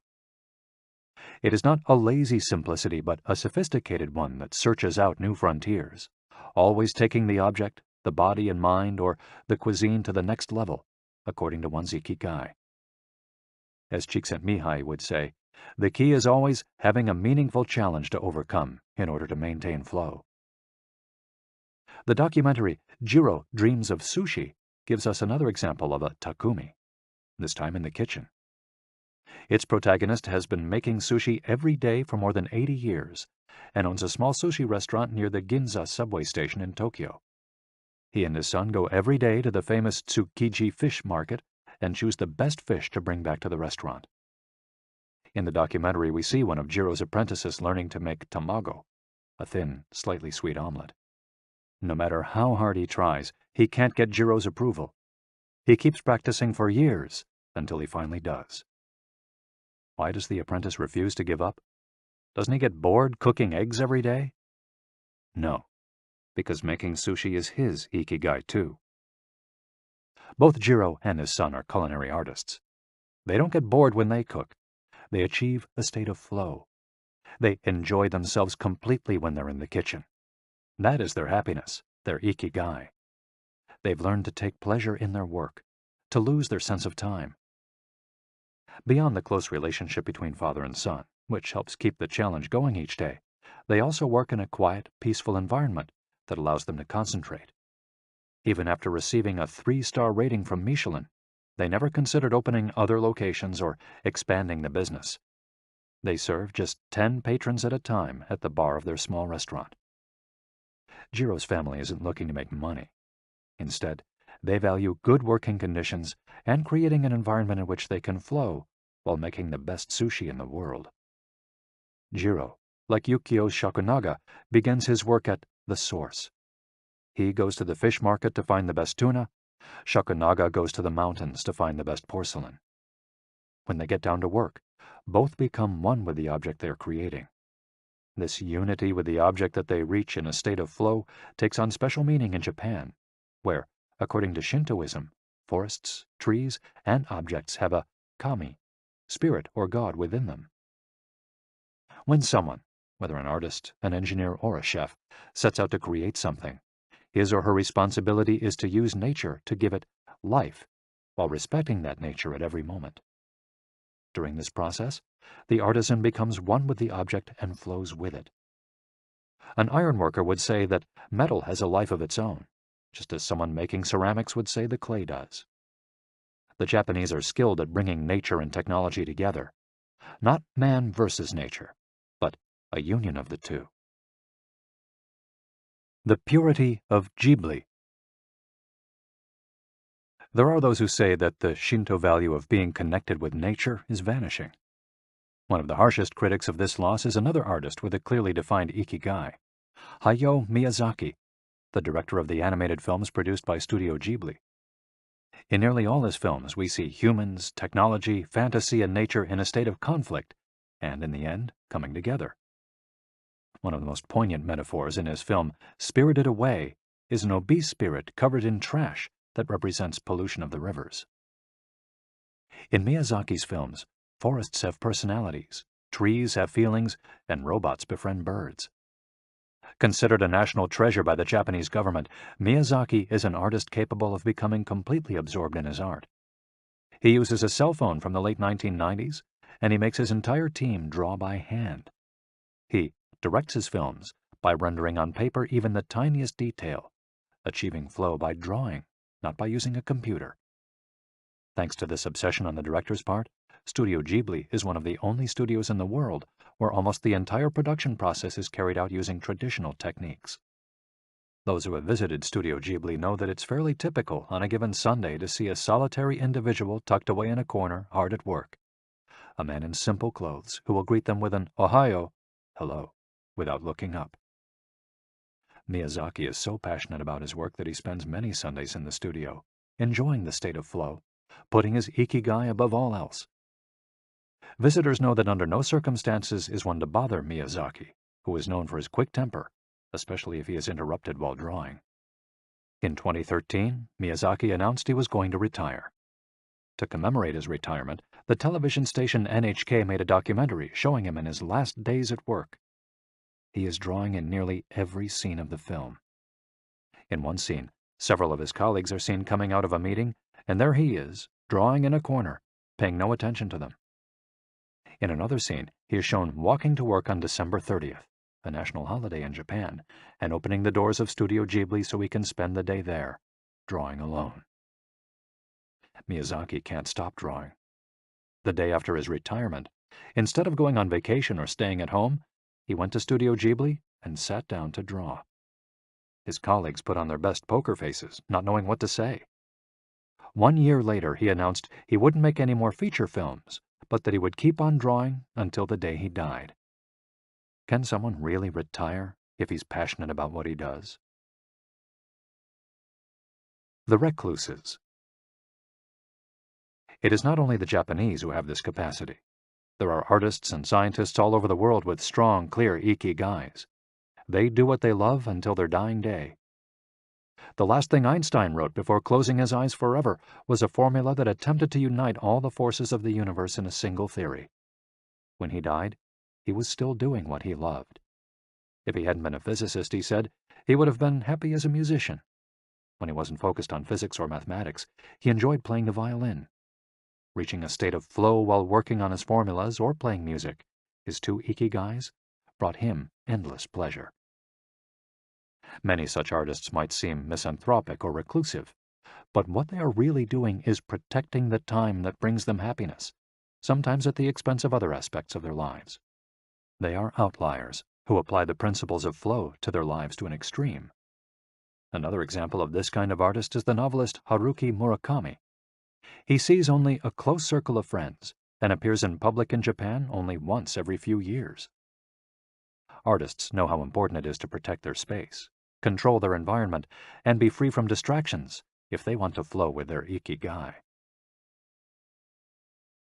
microflow, enjoying mundane tasks.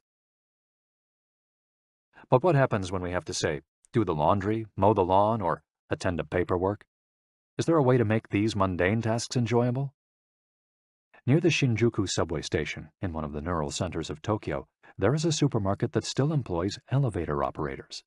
The elevators are fairly standard and could easily be operated by the customers, but the store prefers to provide the service of someone holding the door open for you, pushing the button for your floor, and bowing as you exit.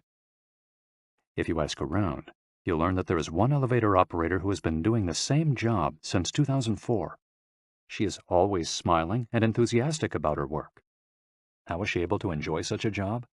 Doesn't she get bored doing something so repetitive? On closer inspection, it becomes clear that the elevator operator is not just pushing buttons, but is instead performing a whole sequence of movements. She begins by greeting the customers with a song-like salutation, followed by a bow and a welcoming wave of the hand. Then she presses the elevator button with a graceful movement, as though she is a geisha offering a client a cup of tea. Csikszentmihalyi calls this microflow. We've all been bored in a class or at a conference and started doodling to keep ourselves entertained, or whistled while painting a wall. If we're not truly being challenged, we get bored and add a layer of complexity to amuse ourselves. Our ability to turn routine tasks into moments of microflow, into something we enjoy, is key to our being happy, since we all have to do such tasks. Even Bill Gates washes the dishes every night. He says he enjoys it, that it helps him relax and clear his mind, and that he tries to do it a little better each day, following an established order or set of rules he's made for himself. Plates first, forks second, and so on. It's one of his daily moments of microflow. Richard Feynman, one of the most important physicists of all time, also took pleasure in routine tasks. W. Daniel Hillis, one of the founders of the supercomputer manufacturer Thinking Machines, hired Feynman to work on the development of a computer that could handle parallel processing when he was already world famous. He says Feynman showed up on his first day of work and said, "Okay, boss, what's my assignment?" They didn't have anything prepared, so they asked him to work on a certain mathematical problem. He immediately realized they were giving him an irrelevant task to keep him busy and said, "That sounds like a bunch of baloney. Give me something real to do." So they sent him to a nearby shop to buy office supplies, and he completed his assignment with a smile on his face. When he didn't have something important to do or needed to rest his mind, Feynman dedicated himself to microflowing, say, painting the office walls. Weeks later, after visiting the Thinking Machines offices, a group of investors declared, "You have a Nobel laureate in there, painting walls and soldering circuits." Instant vacations. Getting there through meditation. Training the mind can get us to a place of flow more quickly. Meditation is one way to exercise our mental muscles. There are many types of meditation, but they all have the same objective: calming the mind, observing our thoughts and emotions, and centering our focus on a single object. The basic practice involves sitting with a straight back and focusing on your breath. Anyone can do it, and you feel a difference after just one session. By fixing your attention on the air moving in and out of your nose, you can slow the torrent of thoughts and clear your mental horizons. The Archer's Secret. The winner of the 1988 Olympic gold medal for archery was a 17-year-old woman from South Korea. When asked how she prepared, she replied that the most important part of her training was meditating for 2 hours each day. If we want to get better at reaching a state of flow, meditation is an excellent antidote to our smartphones and their notifications constantly clamoring for our attention. One of the most common mistakes among people starting to meditate is worrying about doing it right, achieving absolute mental silence or reaching nirvana. The most important thing is to focus on the journey. Since the mind is a constant swirl of thoughts, ideas, and emotions, slowing down the centrifuge, even for just a few seconds, can help us feel more rested and leave us with a sense of clarity. In fact, one of the things we learn in the practice of meditation is not to worry about anything that flits across our mental screen. The idea of killing our boss might flash into our mind, but we simply label it as a thought and let it pass like a cloud, without judging or rejecting it. It's only a thought. one of the 60,000 we have every day, according to some experts. Meditation generates alpha and theta brainwaves. For those experienced in meditation, these waves appear right away, while it might take half an hour for a beginner to experience them. These relaxing brainwaves are the ones that are activated right before we fall asleep, as we lie in the sun or right after taking a hot bath. We all carry a spa with us everywhere we go. It's just a matter of knowing how to get in, something anyone can do with a bit of practice. Humans as ritualistic beings. Life is inherently ritualistic. We could argue that humans naturally follow rituals that keep us busy. In some modern cultures, we've been forced out of our ritualistic lives to pursue goal after goal in order to be seen as successful. But throughout history, humans have always been busy. We were hunting, cooking, farming, exploring, and raising families, activities that were structured as rituals to keep us busy throughout our days. But in an unusual way, rituals still permeate daily life and business practices in modern Japan. The main religions in Japan, Confucianism, Buddhism, and Shintoism, are all ones in which the rituals are more important than absolute rules. When doing business in Japan, process, manners, and how you work on something is more important than the final results. Whether this is good or bad for the economy is beyond the scope of this audiobook. What is indisputable, though, is that finding flow in a ritualistic workplace is much easier than in one in which we are continually stressed out trying to achieve unclear goals set by our bosses. Rituals give us clear rules and objectives, which help us enter a state of flow. When we have only a big goal in front of us, we might feel lost or overwhelmed by it. Rituals help us by giving us the process, the sub-steps on the path to achieving a goal. When confronted with a big goal, try to break it down into parts, and then attack each part one by one. Focus on enjoying your daily rituals, using them as tools to enter a state of flow. Don't worry about the outcome. It will come naturally. Happiness is in the doing, not in the result. As a rule of thumb, remind yourself, rituals over goals. The happiest people are not the ones who achieve the most. They're the ones who spend more time than others in a state of flow. Using flow to find your IKIGAI. After hearing this chapter, you should have a better idea of which activities in your life make you enter flow. Write all of them on a piece of paper. Then, ask yourself 3 questions. What do the activities that drive you to flow have in common? Why do these activities drive you to flow? For example, are all the activities you most like doing ones that you practice alone or with other people? Do you flow more when doing things that require you to move your body, or just to think? In the answers to these questions, you might find the underlying ikigai that drives your life. If you don't, then keep searching by going deeper into what you like by spending more of your time in the activities that make you flow. Also, try new things that are not on the list of what makes you flow, but that are similar and that you're curious about. For example, if photography is something that drives you into flow, you could also try painting. You might even like it more. Or if you love snowboarding and have never tried surfing, flow is mysterious. It's like a muscle. The more you train it, the more you will flow, and the closer you'll be to your ikigai.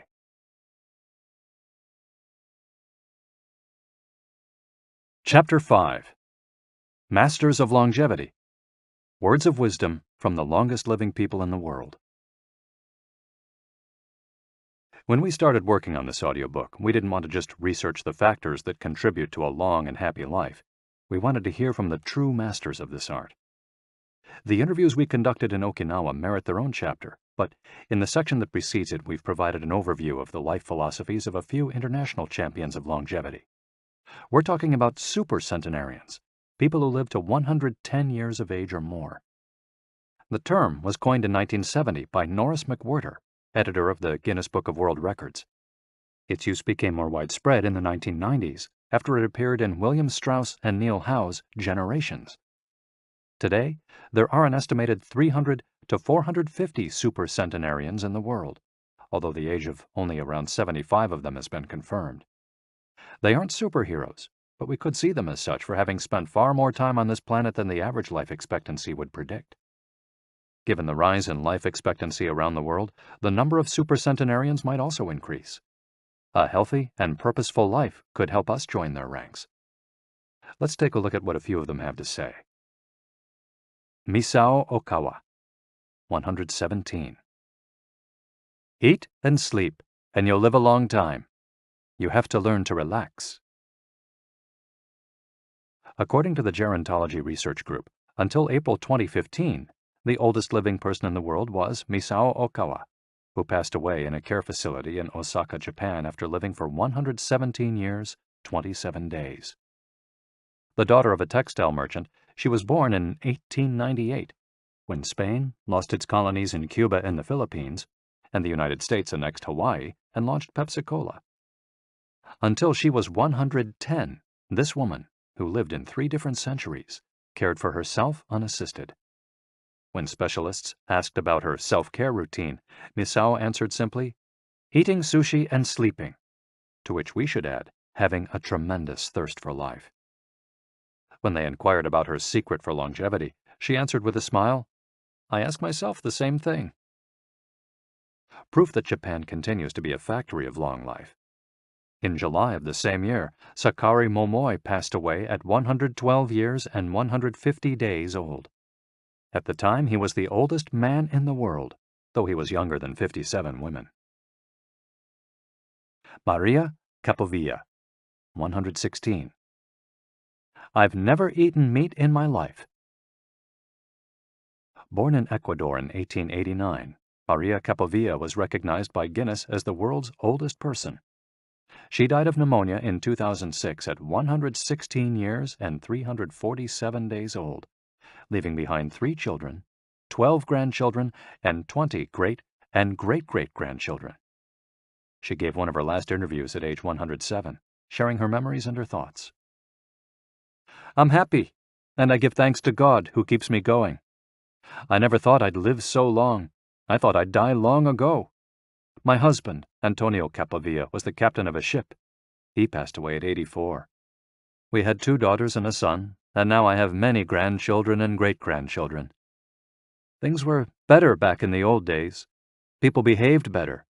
We used to dance, but we were more restrained. There was this one song I loved dancing to, Maria by Luis Alarcón.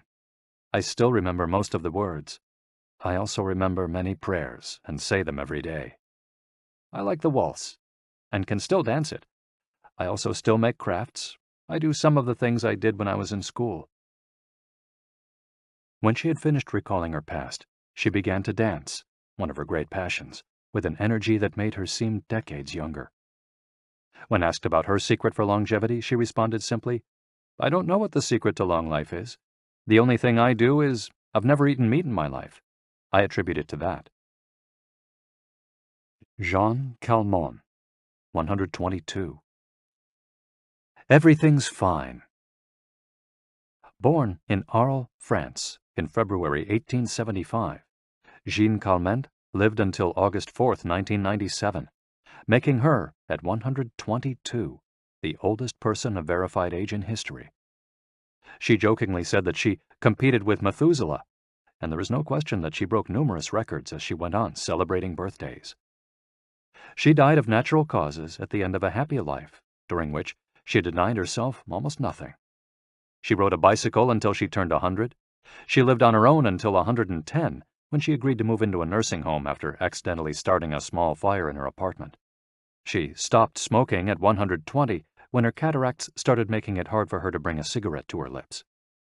One of her secrets may have been her sense of humor.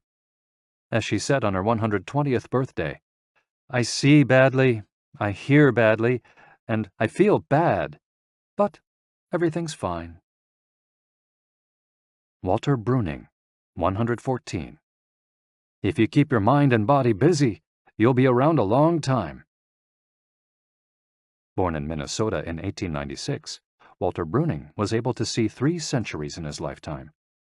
He died in Montana in 2011 from natural causes. He'd had 2 wives and a 50-year career on the railroad. At 83, he retired to an assisted living center in Montana, where he remained until his death. He is the second oldest man of verified age ever born in the United States. He gave many interviews in his final years, insisting that his longevity stemmed from, among other things, his habit of eating only 2 meals per day and working for as many hours as he could. "Your mind and your body, you keep both busy," he said on his 112th birthday. "You'll be here a long time." Back then, he was still exercising every day. Among Bruning's other secrets, he had a habit of helping others, and he wasn't afraid of dying. As he declared in a 2010 interview with the Associated Press, "We're all going to die. Some people are scared of dying. Never be afraid to die, because you're born to die." Before passing away in 2011, he is said to have told a pastor that he'd made a deal with God. If he wasn't going to get better, it was time to go. Alexander Emich, 111.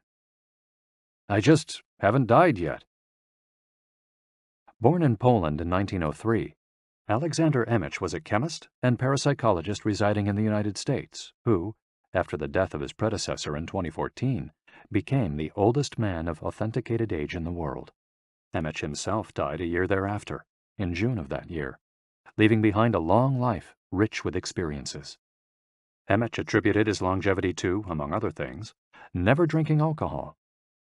"It's not as though I'd won the Nobel Prize," he said upon being declared the world's oldest man. "I never thought I'd get to be so old." When asked about his secret to living so long, his answer was, "I don't know. I just haven't died yet." Ikigai artists. The secret to long life, however, is not held by supercentenarians alone.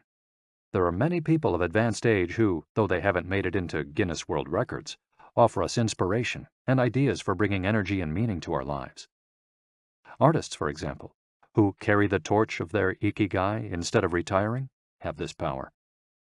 Art, in all its forms, is an Ikigai that can bring happiness and purpose to our days.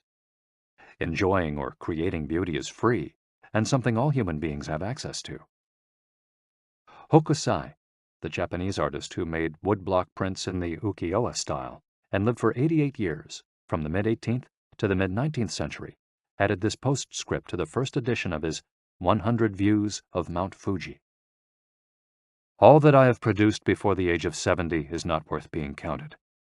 It is at the age of 73 that I have somewhat begun to understand the structure of true nature, of animals and grasses, and trees and birds, and fishes and insects. Consequently, at 80 years of age, I shall have made still more progress. At 90, I hope to have penetrated into the mystery of things. At 100 years of age, I should have reached decidedly a marvelous degree. And when I shall be 110, all that I do, every point and every line, shall be instinct with life." Following is our collection of some of the most inspirational words from artists interviewed by Camille Sweeney for the New York Times. Of those still living, none have retired, and all still enjoy their passion, which they plan to pursue until their final breath, demonstrating that when you have a clear purpose, no one can stop you. The actor Christopher Plummer, still working at 86, reveals a dark desire shared by many who love the profession. "We want to drop dead on stage. That would be a nice, theatrical way to go." Osamu Tezuka, the father of modern Japanese manga, shared this feeling. Before he died in 1989, his last words as he drew one final cartoon were, "Please, just let me work." The 86-year-old filmmaker Frederick Wiseman declared on a stroll through Paris that he likes to work, which is why he does it with such intensity. "Everybody complains about their aches and pains and all that, but my friends are either dead or are still working," he said. Carmen Herrera, a painter who just entered her 100th year, sold her first canvas at 89. Today, her work is in the permanent collections of the Tate Modern and the Museum of Modern Art. When asked how she viewed her future, she responded, "I am always waiting to finish the next thing. Absurd, I know. I go day by day." Never stop learning. You may grow old and trembling in your anatomies. You may lie awake at night listening to the disorder of your veins. you may miss your only love. You may see the world about you devastated by evil lunatics, or know your honor trampled in the sewers of baser minds. There is only one thing for it then: to learn. Learn why the world wags, and what wags it. That is the only thing which the mind can never exhaust, never alienate, never be tortured by, never fear or distrust, and never dream of regretting. T.H. White, the once and future king. For his part, naturalist and author Edward O. Wilson asserted, "I feel I have enough experience to join those who are addressing big questions. About 10 years ago, when I began reading and thinking more broadly about the questions of what are we, where did we come from, and where are we going, I was astonished at how little this was being done."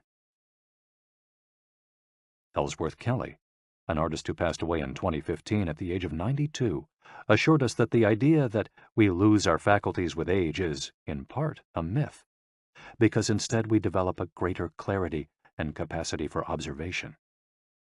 It's one thing about getting older: you see more. Every day, I'm continuing to see new things. That's why there are new paintings. At age 86, the architect Frank Gehry reminds us that some buildings can take 7 years, from the time you're hired until you're finished, a fact that favors a patient attitude with regard to the passage of time. The man responsible for the Guggenheim Museum Bilbao, however, knows how to live in the here and now. You stay in your time. You don't go backward. I think if you relate to the time you're in, you keep your eyes and ears open, read the paper, see what's going on, stay curious about everything, you'll automatically be in your time. Longevity in Japan. Because of its robust civil registry, many of those verified as having lived the longest are found in the United States. However, there are many centenarians living in remote villages in other countries. A peaceful life in the countryside seems pretty common among people who have watched a century pass. Without question, the international superstar of longevity is Japan, which has the highest life expectancy of any country in the world. In addition to a healthy diet, which we will explore in detail, and an integrated healthcare system in which people go to the doctor for regular checkups to prevent disease, longevity in Japan is closely tied to its culture, as we'll see later on. The sense of community and the fact that Japanese people make an effort to stay active until the very end are key elements of their secret to long life. If you want to stay busy even when there's no need to work, there has to be an IKIGAI on your horizon, a purpose that guides you throughout your life and pushes you to make things of beauty and utility for the community and yourself. Chapter 6. Lessons from Japan's Centenarians. Traditions and Proverbs for Happiness and Longevity. To get to Ogimi, we had to fly nearly 3 hours from Tokyo to Naha, the capital of Okinawa. Several months earlier, we'd contacted the town council of a place known as the Village of Longevity to explain the purpose of our trip and our intention to interview the oldest members of the community. After numerous conversations, we finally got the help we were looking for and were able to rent a house just outside the town. 1 year after starting this project, we found ourselves on the doorstep of some of the longest living people in the world. We realized right away that time seems to have stopped there, as though the entire town were living in an endless here and now. Arriving in Ogimi. After 2 hours on the road from Naha, we're finally able to stop worrying about the traffic. To our left are the sea and an empty stretch of beach. To our right, the mountainous jungle of Okinawa's Yanbaru forests. Once Route 58 passes Nago, where Orion beer, the pride of Okinawa, is made, it skirts the coast until it reaches Ogimi. Every now and then a few little houses and stores crop up in the narrow stretch of land between the road and the base of the mountain. We pass small clusters of houses scattered here and there as we enter the municipality of Ogimi, but the town doesn't really seem to have a center. Our GPS finally guides us to our destination, the Center for the Support and Promotion of Well-Being, housed in an unattractive cinder block building right off the highway. We go in through the back door, where a man named Taira is waiting for us. Beside him is a petite, cheerful woman who introduces herself as Yuki. Two other women immediately get up from desks and show us to a conference room. They serve us each a cup of green tea and a few shikuwasa, a small citrus fruit that packs a big nutritional punch, as we'll see later on. Taira sits down across from us in his formal suit and opens up a large planner and a 3-ring binder. Yuki sits next to him. The binder contains a list of all the town's residents, organized by age and club, or moai. Taira points out that these groups of people who help one another are characteristic of Ogimi. The moai are not organized around any concrete objective. They function more like a family. Taira also tells us that volunteer work, rather than money, drives much of what happens in Ogimi. Everyone offers to pitch in, and the local government takes care of assigning tasks. This way, everyone can be useful and feels like part of the community. Ogimi is the penultimate town before Cape Hedo, the northernmost point of the largest island in the archipelago. From the top of Ogimi's mountains, we're able to look down over the whole town. Almost everything is the green of the Yanbaru jungle, making us wonder where the nearly 3,200 residents are hiding. We can see a few houses, but they're scattered in little clusters near the sea or in small valleys, accessible by side roads. Communal life. We're invited to eat in one of Ogimi's few restaurants, but when we arrive, the only 3 tables are already reserved. "Don't worry, we'll go to Churaumi instead. It never fills up," says Yuki, walking back to the car. She's still driving at age 88, and takes great pride in that. Her co-pilot is 99, and has also decided to spend the day with us. We have to drive fast to keep up with them on a highway that is sometimes more dirt than asphalt. Finally reaching the other end of the jungle, we can at last sit down to eat. "I don't really go to restaurants," Yuki says as we take our seats. "Almost everything I eat comes from my vegetable garden, and I buy my fish from Tanaka, who's been my friend forever." The restaurant is right by the sea, and seems like something from the planet Tatooine from Star Wars. The menu boasts in large letters that it serves slow food, prepared with organic vegetables grown in the town. "But really," Yuki continues, "food is the least important thing." She is extroverted and rather pretty. She likes to talk about her role as the director of several associations run by the local government. "Food won't help you live longer," she says, bringing to her lips a bite of the diminutive confection that followed our meal. "The secret is smiling and having a good time." There are no bars and only a few restaurants in Ogimi, but those who live there enjoy a rich social life that revolves around community centers. The town is divided into 17 neighborhoods, and each one has a president and several people in charge of things like culture, festivals, social activities, and longevity. Residents pay close attention to this last category. We're invited to the community center of one of the 17 neighborhoods. It's an old building right next to one of the mountains of the Yanbaru jungle, home to Bunagaya, the town's iconic sprites. The Bunagaya spirits of the Yanbaru jungle. Bunagaya are magical creatures that inhabit the Yanbaru jungle near Ogimi and its surrounding towns. They manifest as children with long red hair and like to hide in the jungle's kajumaru, banyan trees, and go fishing on the beach. Many of Okinawa's stories and fables are about Bunagaya sprites. They're mischievous, playful, and unpredictable. Locals say that the Bunagaya love the mountains, rivers, sea, trees, earth, wind, and animals, and that if you want to befriend them, you have to show respect for nature. A birthday party. When we arrive at the neighborhood's community center, we're greeted by a group of about 20 people who proudly proclaim, "The youngest among us is 83. We conduct our interviews at a large table while drinking green tea. When we finish, we're brought to an event space where we celebrate the birthdays of 3 members of the group. One woman is turning 99, another 94, and one young man has just reached 89. We sing a few songs popular in the village and finish up with "Happy Birthday" in English. The woman turning 99 blows out the candles and thanks everyone for coming to her party. We eat homemade shikuwasa cake and end up dancing and celebrating as though it were the birthday of a 20-something. It's the first party, but not the last that we'll attend during our week in the village. We'll also do karaoke with a group of seniors who sing better than we do, and attend a traditional festival with local bands, dancers, and food stands at the foot of a mountain. Celebrate each day together. Celebrations seem to be an essential part of life in Ogimi. We're invited to watch a game of gate ball, one of the most popular sports among Okinawa's older residents. It involves hitting a ball with a mallet-like stick. It's a low-impact sport that can be played anywhere, and it's a good excuse to move around and have fun as a group. The residents hold local competitions, and there is no age limit for participants. We participate in the weekly game and lose to a woman who recently turned 104. Everyone cheers, and the defeated look on our faces elicits laughter. In addition to playing and celebrating as a community, spirituality is also essential to the happiness of the village's residents. The gods of Okinawa.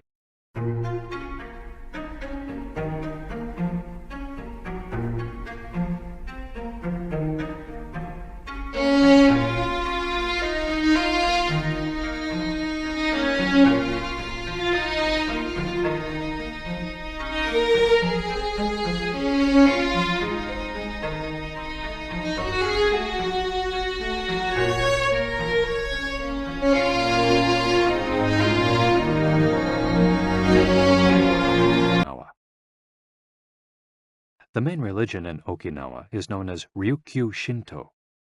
Ryukyu is the original name of the Okinawa archipelago, and Shinto means the path of the gods. Ryukyu Shinto combines elements of Chinese Taoism, Confucianism, Buddhism, and Shintoism with shamanistic and animistic elements. According to this ancient faith, the world is populated by an infinite number of spirits divided into several types: spirits of the home, of the forest, of the trees, and of the mountains.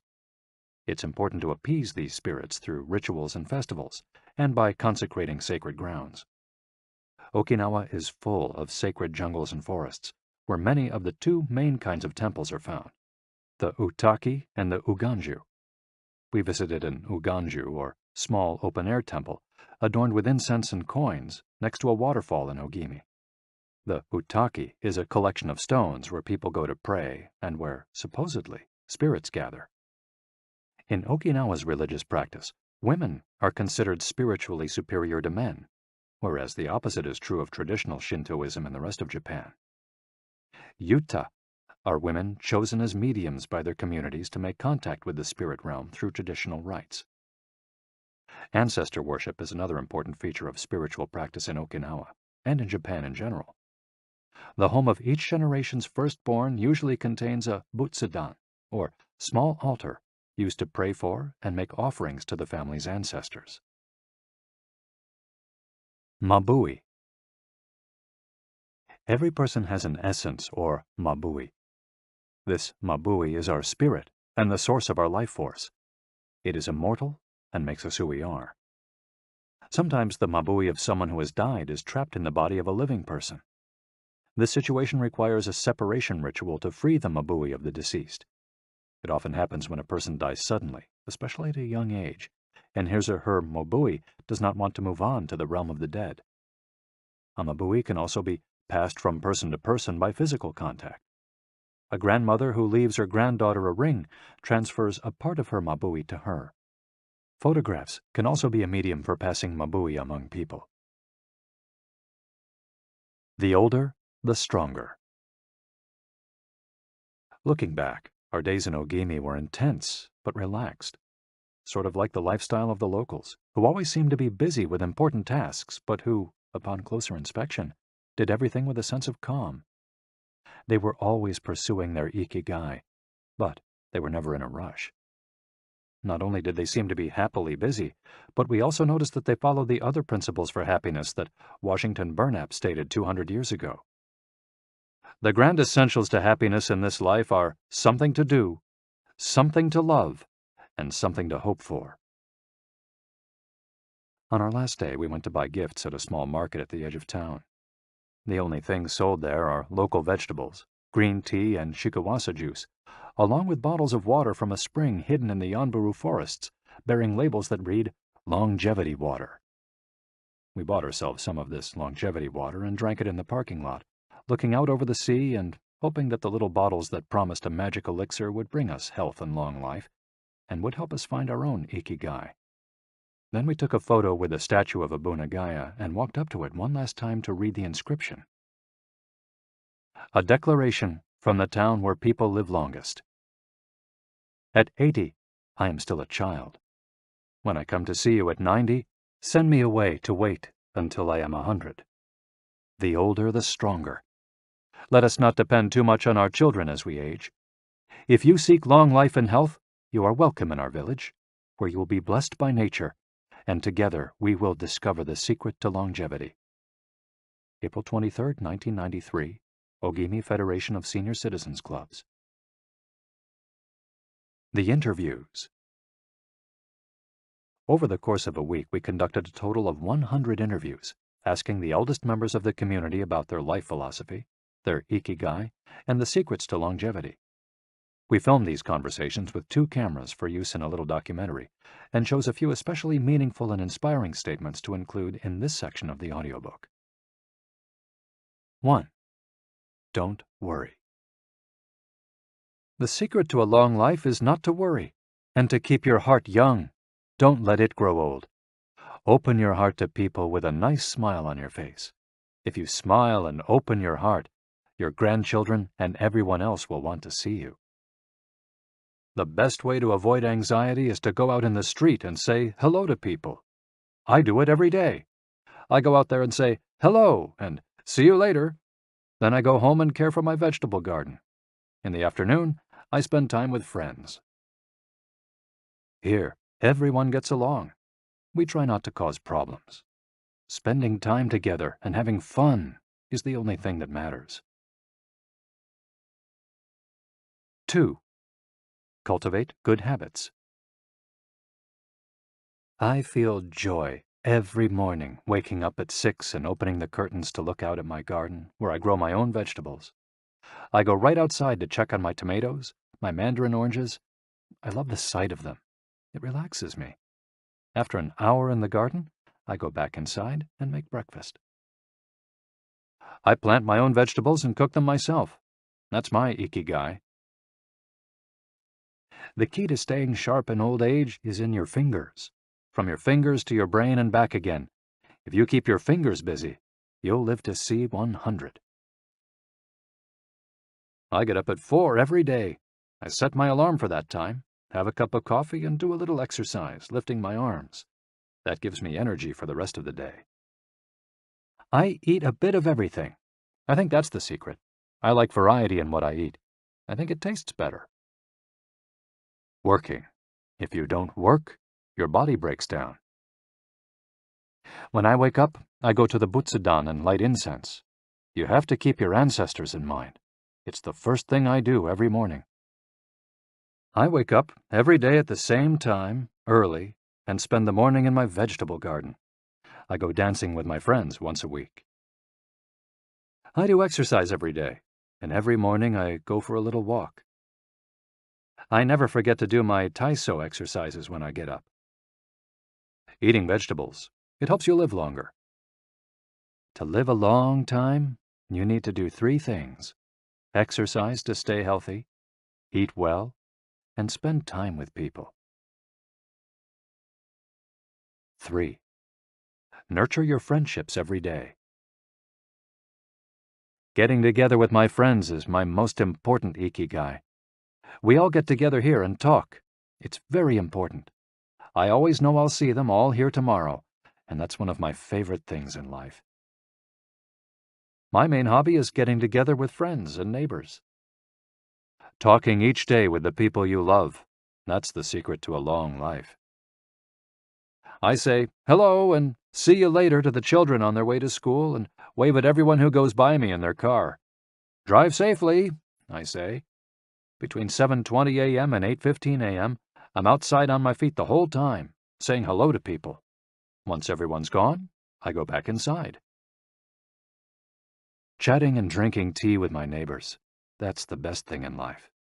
And singing together. I wake up at 5 every morning, leave the house, and walk to the sea. Then I go to a friend's house and we have tea together. That's the secret to a long life, getting together with people and going from place to place. 4. Live an unhurried life. My secret to a long life is always saying to myself, slow down and relax. You live much longer if you're not in a hurry. I make things with wicker. That's my ikigai. The first thing I do when I wake up is pray. Then I do my exercises and eat breakfast. At 7, I calmly start working on my wicker. When I get tired at 5, I go visit my friends. Doing many different things every day. Always staying busy but doing one thing at a time without getting overwhelmed. The secret to long life is going to bed early, waking up early, and going for a walk. Living peacefully and enjoying the little things. Getting along with your friends. Spring, summer, fall, winter. Enjoying each season happily. 5. Be optimistic. Every day I say to myself, today will be full of health and energy. Live it to the fullest. I'm 98, but consider myself young. I still have so much to do. Laugh. Laughter is the most important thing. I laugh wherever I go. I'm going to live to be 100. Of course I am. It's a huge motivation for me. Dancing and singing with your grandchildren is the best thing in life. I feel very fortunate to have been born here. I give thanks for it every day. The most important thing in Ogimi, in life, is to keep smiling. I do volunteer work to give back to the village a bit of what it has given to me. For example, I use my car to help friends get to the hospital. There's no secret to it. The trick is just to live. Keys to the Ogimi lifestyle. 100% of the people we interviewed keep a vegetable garden, and most of them also have fields of tea, mangoes, shikawasa, and so on. All belong to some form of neighborhood association where they feel cared for as though by family. They celebrate all the time, even little things. Music, song, and dance are essential parts of daily life. They have an important purpose in life, or several. They have an ikigai, but they don't take it too seriously. They're relaxed and enjoy all that they do. They are very proud of their traditions and local culture. They are passionate about everything they do, however insignificant it might seem. Locals have a strong sense of yui ma'aru, recognizing the connection between people. They help each other with everything from work in the fields, harvesting sugarcane or planting rice, to building houses and municipal projects. Our friend Miyagi, who ate dinner with us on our last night in town, told us that he was building a new home with the help of all his friends, and that we could stay there the next time we were in Ogimi.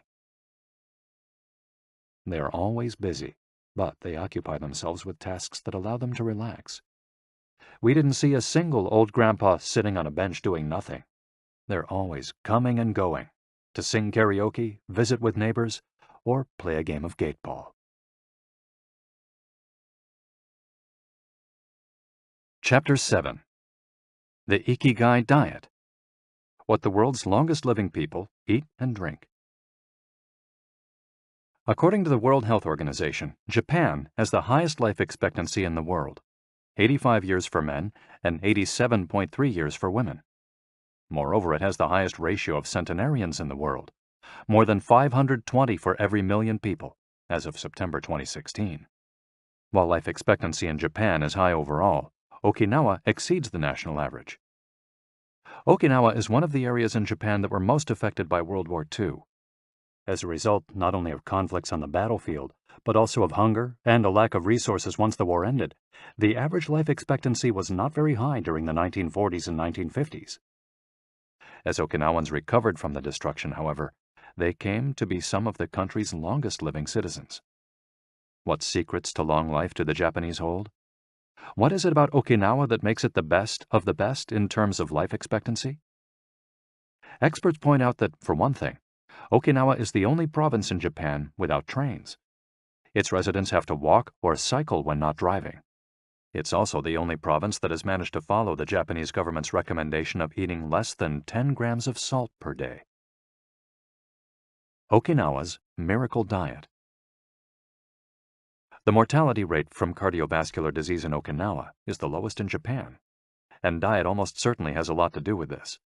It's no coincidence that the Okinawa diet is so often discussed around the world at panels on nutrition. The most concrete and widely cited data on diet in Okinawa came from studies by Makoto Suzuki, a cardiologist at the University of Ryukyus, who has published more than 700 scientific articles on nutrition and aging in Okinawa since 1970. Bradley J. Wilcox and D. Craig Wilcox joined Makoto Suzuki's research team and published a book considered the Bible on the subject, The Okinawa Program. They reached the following conclusions. Locals eat a wide variety of foods, especially vegetables. Variety seems to be key. A study of Okinawa's centenarians showed that they ate 206 different foods, including spices, on a regular basis. They ate an average of 18 different foods each day, a striking contrast to the nutritional poverty of our fast food culture. They eat at least 5 servings of fruits and vegetables every day. At least 7 types of fruits and vegetables are consumed by Okinawans on a daily basis. The easiest way to check if there's enough variety on your table is to make sure you're eating the rainbow. A table featuring red peppers, carrots, spinach, cauliflower, and eggplant, for example, offers great color and variety. Vegetables, potatoes, legumes, and soy products, such as tofu, are the staples of an Okinawan's diet. More than 30% of their daily calories come from vegetables. Grains are the foundation of their diet. Japanese people eat white rice every day, sometimes adding noodles. Rice is the primary food in Okinawa as well. They rarely eat sugar. And if they do, it's cane sugar. We drove through several sugarcane fields every morning on our way to Ogimi, and even drank a glass of cane juice at Nakijin Castle. Beside the stall selling the juice was a sign describing the anti-carcinogenic benefits of sugarcane. In addition to these basic dietary principles, Okinawans eat fish an average of 3 times per week. Unlike in other parts of Japan, the most frequently consumed meat is pork, though locals eat it only once or twice per week. Along these lines, Makoto Suzuki's studies indicate the following. Okinawans consume, in general, 1/3 as much sugar as the rest of Japan's population, which means that sweets and chocolate are much less a part of their diet. They also eat practically half as much salt as the rest of Japan, 7 grams per day compared to an average of 12. They consume fewer calories, an average of 1,785 per day compared to 2,068 in the rest of Japan. In fact, low caloric intake is common among the 5 blue zones. Hara Hachibu. This brings us back to the 80% rule we mentioned in the first chapter, a concept known in Japanese as Hara Hachibu. It's easy to do. When you notice you're almost full but could have a little more, just stop eating. One easy way to start applying the concept of Hara Hachibu is to skip dessert, or to reduce portion size. The idea is to still be a little bit hungry when you finish. This is why portion size tends to be much smaller in Japan than in the West. Food isn't served as appetizers, main courses, and dessert. Instead, it's much more common to see everything presented at once on small plates. One with rice, another with vegetables, a bowl of miso soup, and something to snack on. Serving food on many small plates makes it easier to avoid eating too much and facilitates the varied diet discussed at the beginning of this chapter. Hara Hachibu is an ancient practice. The 12th century book on Zen Buddhism, Zazen Youjinki, recommends eating 2/3 as much as you might want to. Eating less than one might want is common among all Buddhist temples in the East. Perhaps Buddhism recognized the benefits of limiting caloric intake more than 9 centuries ago.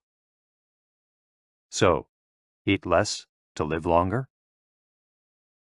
Few would challenge this idea. Without taking it to the extreme of malnutrition, of course, eating fewer calories than our bodies ask for seems to increase longevity.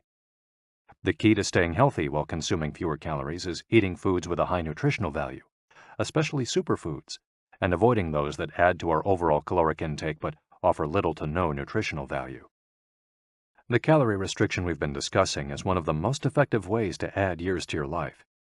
If the body regularly consumes enough or too many calories, it gets lethargic and starts to wear down, expending significant energy on digestion alone.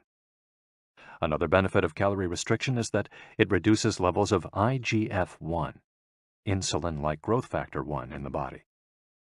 IGF-1 is a protein that plays a significant role in the aging process. It seems that one of the reasons humans and animals age is an excess of this protein in their blood. Whether calorie restriction will extend lifespan in humans is not yet known, but data increasingly indicate that moderate calorie restriction with adequate nutrition has a powerful protective effect against obesity, type 2 diabetes, inflammation, hypertension, and cardiovascular disease, and reduces metabolic risk factors associated with cancer. An alternative to following the 80% rule on a daily basis is to fast for 1 or 2 days each week. The 5-2, or fasting diet, recommends 2 days of fasting, consuming fewer than 500 calories every week, and eating normally on the other 5 days. Among its many benefits, fasting helps cleanse the digestive system and allows it to rest. 15 natural antioxidants found in the Okinawan diet. Antioxidants are molecules that slow down the oxidation process in cells, neutralizing the free radicals that cause damage and accelerate aging.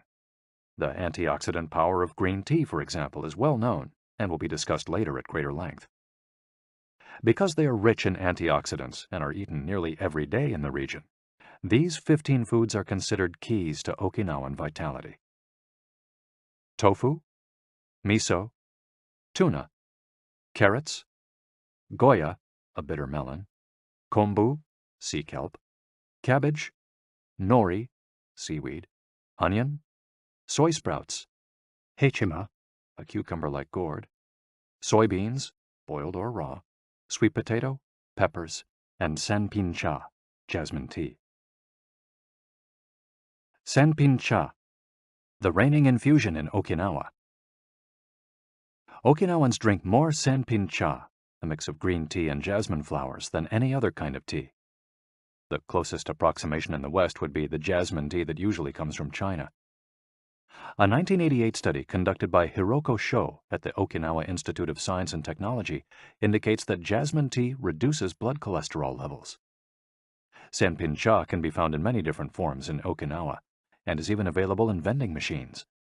In addition to all the antioxidant benefits of green tea, it boasts the benefits of jasmine, which include reducing the risk of heart attack, strengthening the immune system, helping relieve stress, lowering cholesterol. Okinawans drink an average of 3 cups of sanpin cha every day. It might be hard to find exactly the same blend in the West, but we can drink jasmine tea or even a high-quality green tea instead. The secrets of green tea. Green tea has been credited for centuries with significant medicinal properties.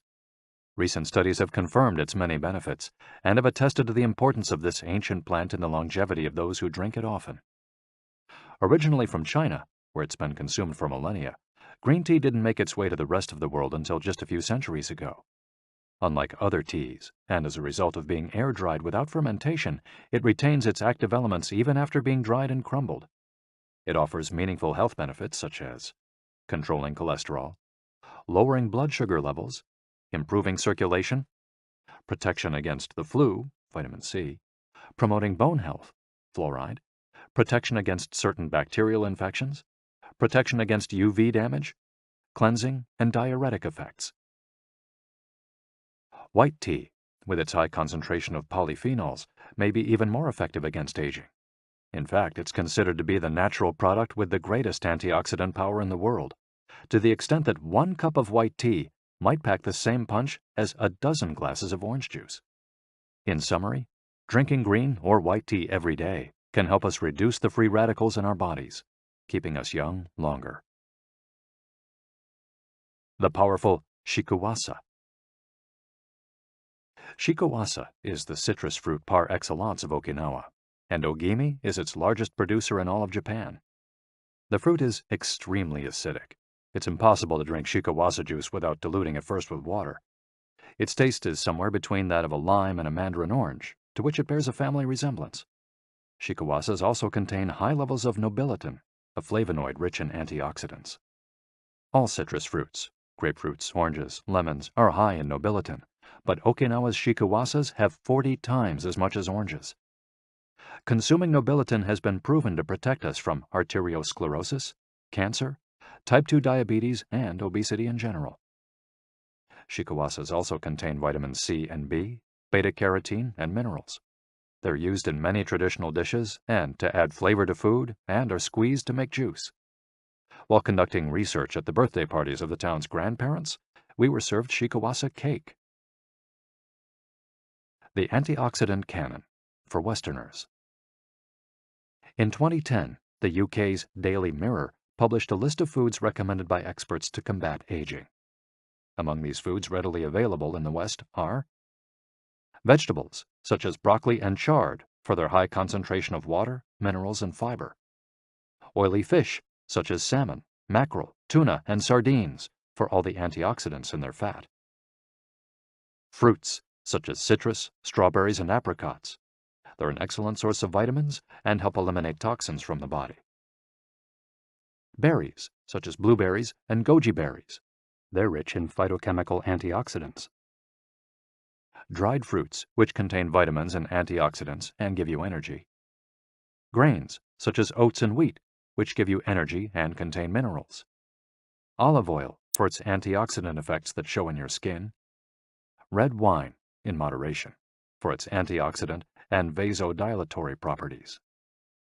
Foods that should be eliminated are refined sugar and grains, processed baked goods, and prepared foods, along with cow's milk and all its derivatives. Following this diet will help you feel younger and slow the process of premature aging. Chapter 8. Gentle Movements, Longer Life. Exercises from the East that promote health and longevity. Studies from the Blue Zone suggest that the people who live the longest are not the ones who do the most exercise, but rather the ones who move the most. When we visited Ogimi, the village of longevity, we discovered that even people over 80 and 90 years old are still highly active. They don't stay at home looking out the window or reading the newspaper. Ogimi's residents walk a lot, do karaoke with their neighbors, get up early in the morning, and as soon as they've had breakfast, or even before, head outside to weed their gardens. They don't go to the gym or exercise intensely, but they almost never stop moving in the course of their daily routines. As easy as getting out of your chair. Metabolism slows down 90% after 30 minutes of sitting. The enzymes that move the bad fat from your arteries to your muscles, where it can get burned off, slow down. And after 2 hours, good cholesterol drops 20%. Just getting up for 5 minutes is going to get things going again. These things are so simple they're almost stupid, says Gavin Bradley in a 2015 interview with Bridget Schulte for The Washington Post.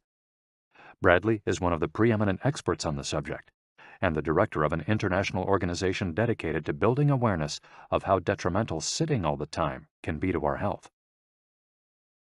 If we live in a city, we might find it hard to move in natural and healthy ways every day, but we can turn to exercises that have proven for centuries to be good for the body.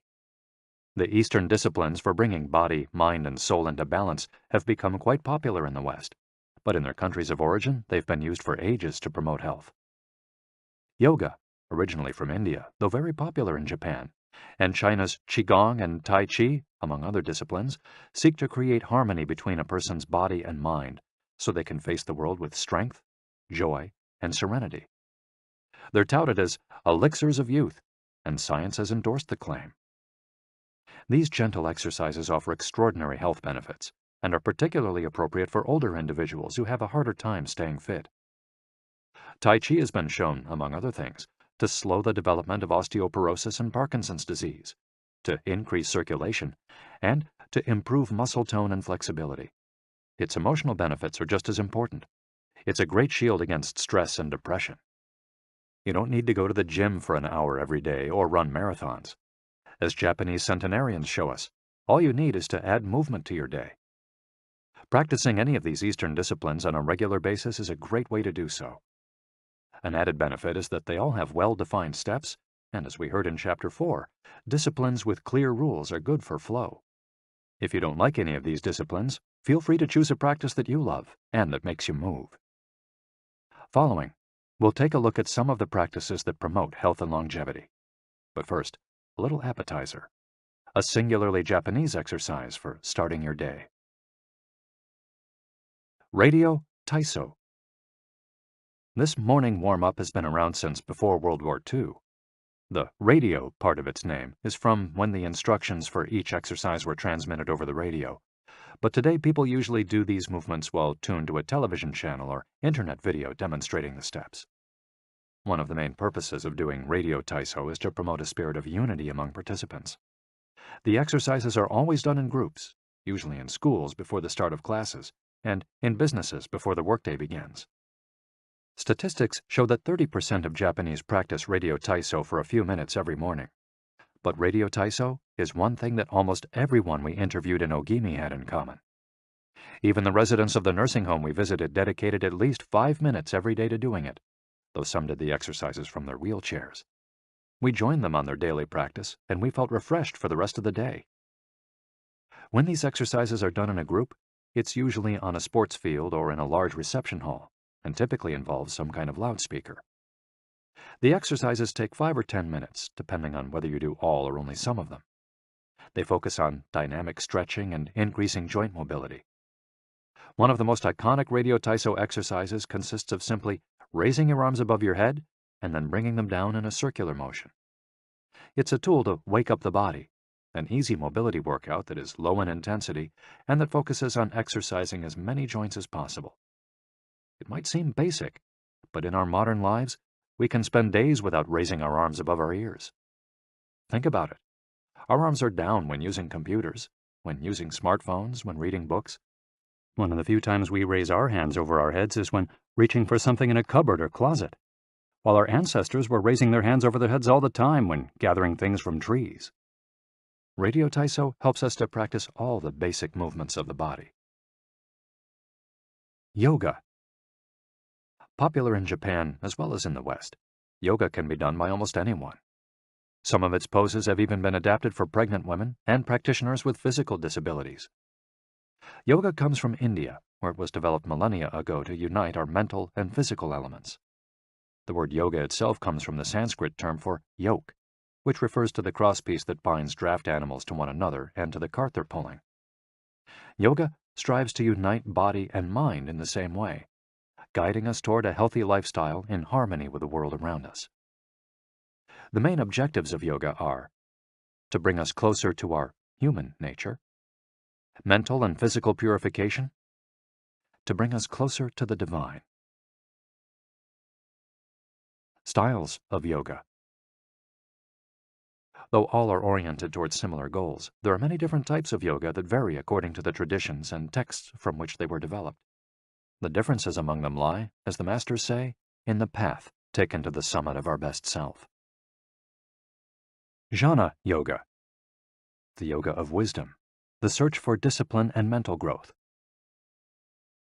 Karma Yoga focuses on action, on tasks and duties that benefit oneself and one's community. Bhakti Yoga, the yoga of devotion and surrender to the divine. Mantra Yoga focuses on the recitation of mantras to reach a state of relaxation. Kundalini Yoga combines diverse steps to reach the desired mental state. Raja Yoga, also known as the royal path, encompasses a range of steps geared toward achieving communion with oneself and others. Hatha Yoga, the most widespread form in the West and Japan, characterized by asanas or poses combined in a quest for balance. How to do a sun salutation. The sun salutation is one of the most iconic exercises in Hatha Yoga. To do it, you simply have to follow these 12 basic movements. 1. With your feet together, stand up straight, but keep your muscles relaxed. Exhale. 2. Place the palms of your hands together in front of your chest. From this position, inhale as you raise your arms above your head and bend backwards slightly. 3. Exhale as you bend forward until you touch the ground with the palms of your hands, without bending your knees. 4. Stretch one leg back to touch the floor with the tips of your toes. Inhale. 5. Bring the other leg back, keeping your legs and arms straight as you hold your breath. 6. As you exhale, bend your arms and bring your chest to the ground, and then forward, resting your knees on the ground. 7. Straighten your arms and bend your spine back, keeping the lower half of your body on the ground. Inhale. 8. With your hands and feet on the ground, lift your hips until your arms and legs are straight and your body forms an upside-down V. Exhale throughout the movement. 9. Bring forward the same leg you'd stretched back earlier and bend it so that your knee and foot are aligned under your head and between your hands. Inhale. 10. Exhale as you bring your back foot forward and straighten your legs, keeping your hands on the ground as in posture 3. 11. Bring your arms above your head with your palms together and bend backwards slightly as you did in posture 2 while you inhale. 12. Lower your arms to their initial position in mountain pose while you exhale. You've just greeted the sun. Now you're ready to have a fantastic day. Tai Chi. Also known as Tai Chi Chuan, Tai Chi is a Chinese martial art that can be traced back hundreds of years to Buddhism and Confucianism. It's very popular in Japan, too. According to Chinese tradition, it was created by the Taoist master and martial arts practitioner Zhang Sanfeng, though it was Yang Luchan who in the 19th century brought the form to the rest of the world. Tai Chi was originally a neijia, or internal martial art, meaning its goal was personal growth. Focused on self-defense, it teaches those who practice it to defeat their adversaries by using the least amount of force possible and by relying on agility. Tai Chi, which was also seen as a means of healing body and mind, would go on to be used more frequently to foster health and inner peace. To encourage its citizens to be more active, the Chinese government promoted it as an exercise, and it lost its original connection to martial arts, becoming instead a source of health and well-being, accessible to all. Styles of Tai Chi. There are different schools and styles of Tai Chi. The following are the best known. Chen style alternates between slow movements and explosive ones. Yang style, the most widespread of the forms, characterized by slow, fluid movements. Wu style utilizes small, slow, deliberate movements. Hao style, centered on internal movements, with almost microscopic external movements, one of the least practiced forms of Tai Chi, even in China. Despite their differences, these styles all have the same objectives. 1. To control movement through stillness. 2. To overcome force through finesse. 3. To move second and arrive first. 4. To know yourself and your opponent. The 10 basic principles of Tai Chi. According to the master Yang Cheng Fu, the correct practice of Tai Chi follows 10 basic principles. 1. Elevate the crown of your head and focus all your energy there. 2. Tighten your chest and expand your back to lighten your lower body. 3. Relax your waist and let it guide your body. 4. Learn to differentiate between heaviness and lightness, knowing how your weight is distributed. 5. Relax the shoulders to allow free movement of the arms and promote the flow of energy. 6. Value the agility of the mind over the strength of the body. 7. Unify the upper and lower body so they act in concert. 8. Unify the internal and the external to synchronize mind, body, and breath. 9. Do not break the flow of your movement. Maintain fluidity and harmony. 10. Look for stillness in movement. An active body leads to a calm mind. Imitating clouds. One of the best-known movements in Tai Chi consists of following the form of clouds in an exercise called wave hands like clouds. Here are the steps. 1. Extend your arms in front of you with your palms down. 2.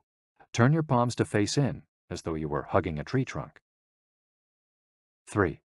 Open your arms out to the side. 4. Bring the left arm up and center, and the right arm down and center. 5. Trace the shape of a ball in front of your body. 6. Turn your left palm toward your face. 7. Shift your weight to your left foot and pivot from your hip toward that side while your eyes follow the movement of your hand. 8. Bring your left hand to your waist and your right hand in front of your face. 9. Shift your weight to your right foot. 10. Pivot toward your right, looking at your raised right hand the entire time. 11. Repeat this movement fluidly, shifting your weight from one foot to the other as you reposition your hands. 12. Stretch your arms out in front of you again and bring them down slowly, returning to your initial position. Qigong, also known as Qi Kung. Its name combines Qi, life force or energy, and Gong, work, indicating that the form works with the individual's life force. Though relatively modern, especially under its current name, the art of Qigong is based on the Tao Yin, an ancient art meant to foster mental and physical well-being. The practice began to appear in reports on training in martial arts at the beginning of the 20th century, and by the 1930s was being used in hospitals. The Chinese government later popularized it, as it had done with Tai Chi. Qigong involves static and dynamic physical exercises that stimulate respiration in a standing, seated, or reclined position. There are many different styles of Qigong, but all of them seek to strengthen and regenerate Qi. Though its movements are typically gentle, the practice is intense. Benefits of Qigong. According to numerous international scientific studies, Qigong, like Tai Chi and yoga, offers significant health benefits. The following stand out among those proven through scientific research, as observed by Dr. Kenneth M. Sancer of San Francisco's Qigong Institute in his article, Medicinal Applications of Qigong. Modification of brain waves. Improved balance of sex hormones.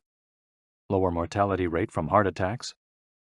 Lower blood pressure in patients with hypertension. Greater bone density. Better circulation. Deceleration of symptoms associated with senility. Greater balance and efficiency of bodily functions. Increased blood flow to the brain and greater mind-body connection. Improved cardiac function. Reduction in the secondary effects of cancer treatments. Practicing these arts not only keeps us in shape, it also helps extend our lives. Methods for practicing Qigong.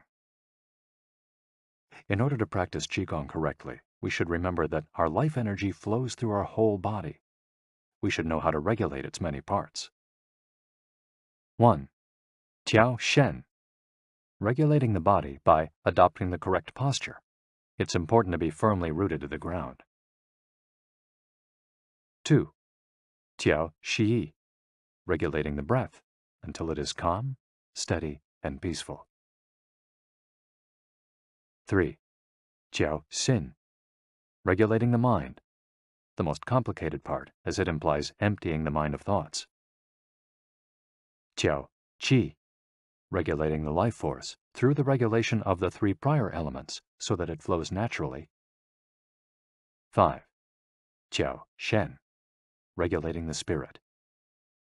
The spirit is both strength and root in battle, as Yang Ming explains in The Essence of Taiji Qigong. In this way, the whole organism will be prepared to work together toward a single goal. The 5 elements of Qigong. One of Qigong's best-known exercises is a series representing the 5 elements: earth, water, wood, metal, and fire. This series of movements seeks to balance the 5 currents of energy in order to improve brain and organ function. There are several ways to do these movements. In this case, we're following the model of Professor Maria Isabel Garcia Monreal from the Qigong Institute in Barcelona. Earth. 1. Stand with your legs apart and your feet directly below your shoulders. 2. Turn your feet outwards slightly to straighten the posture. 3. Keep your shoulders relaxed and down, and your arms loose at your sides, slightly away from your body. This is the Wu Qi, or rooted posture. 4. As you inhale, raise your arms in front of you until your hands are level with your shoulders, your palms facing down. 5. Exhale as you bend your knees and bring your arms down until your hands are level with your stomach, your palms facing in. 6. Hold this position for a few seconds, focusing on your breath. Water. Starting from earth posture, bend your knees into a squat, keeping your chest upright and exhaling throughout. 2. Press your coccyx downward to stretch your lumbar spine. 3.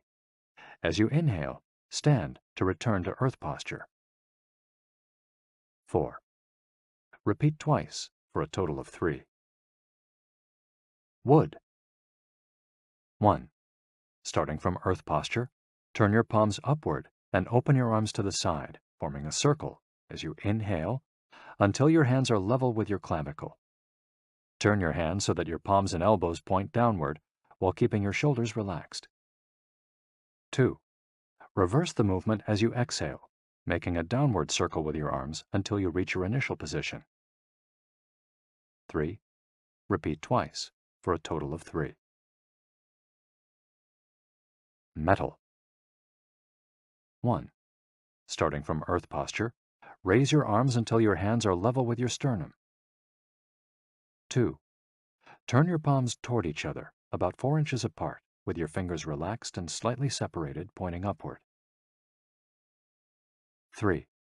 As you inhale, move your hands away from each other until they are shoulder width apart. 4. As you exhale, bring your hands toward each other until they are back in position 2. 5. Repeat twice for a total of 3, observing the concentration of energy as you bring your hands together in front of your lungs. Fire. 1. Starting from earth posture, bring your hands level with your heart as you inhale, with one hand slightly above the other and your palms facing each other. 2. Rotate your hands to feel the energy of your heart. 3. Turn from your waist gently to the left, keeping your torso relaxed and your forearms parallel to the ground. 4.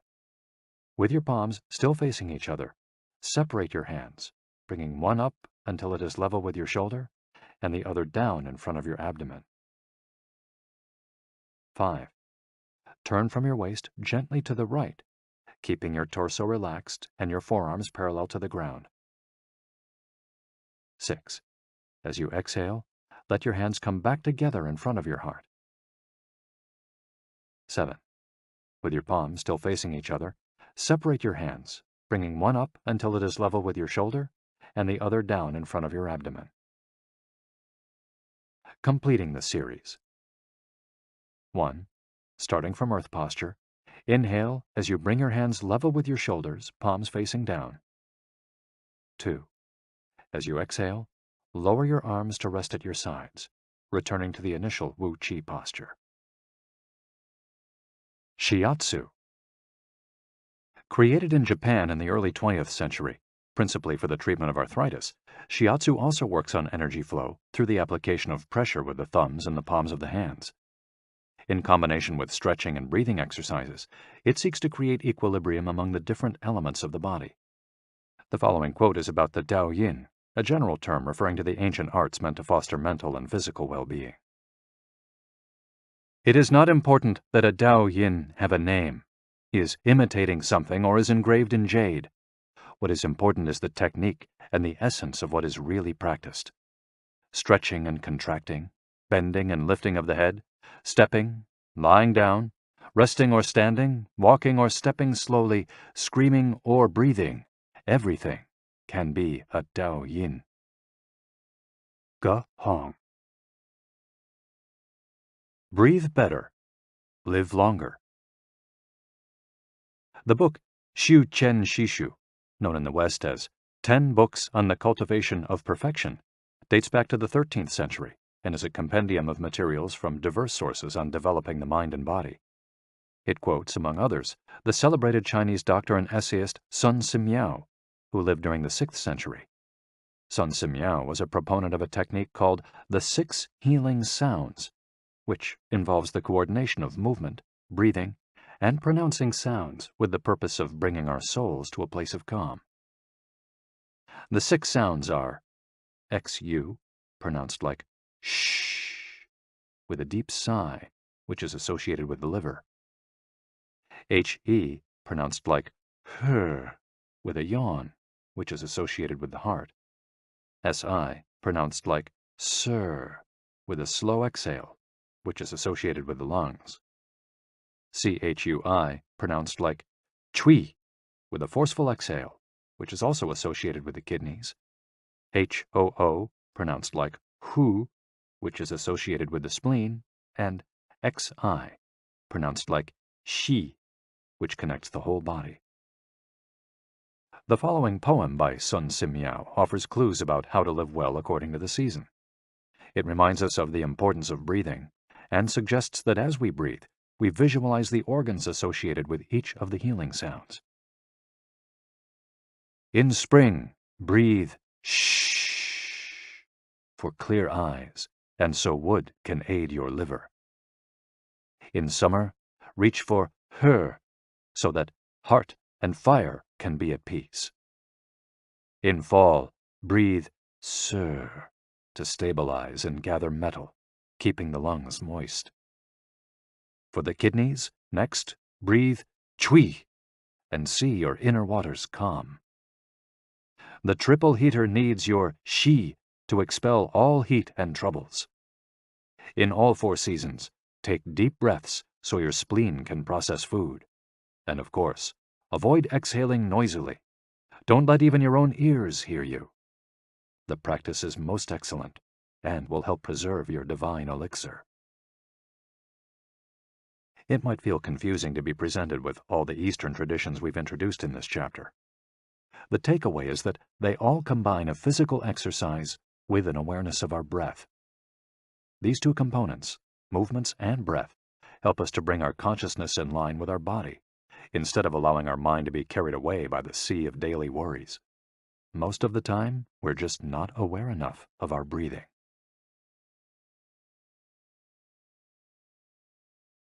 Chapter 9. Resilience and Wabi-sabi. How to face life's challenges without letting stress and worry age you. What is resilience? One thing that everyone with a clearly defined IKIGAI has in common is that they pursue their passion no matter what. They never give up, even when the cards seem stacked against them or they face one hurdle after another.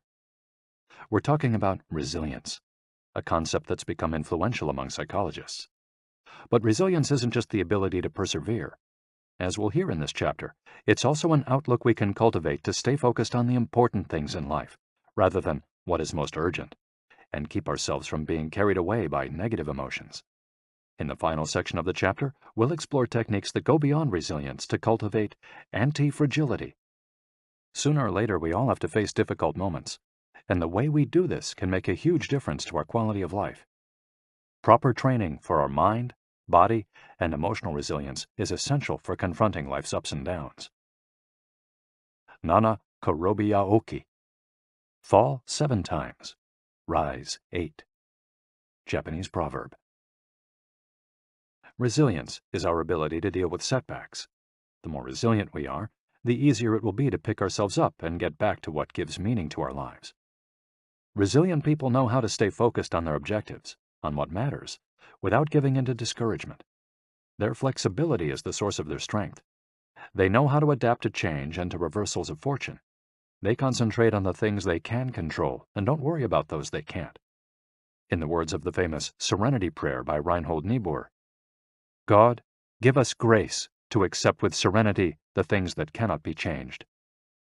Courage to change the things which should be changed, and the wisdom to distinguish the one from the other. Emotional resilience through Buddhism and Stoicism.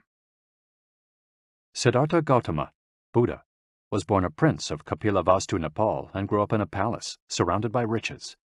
At 16, he married and had a child. Not satisfied by his family's wealth, at 20,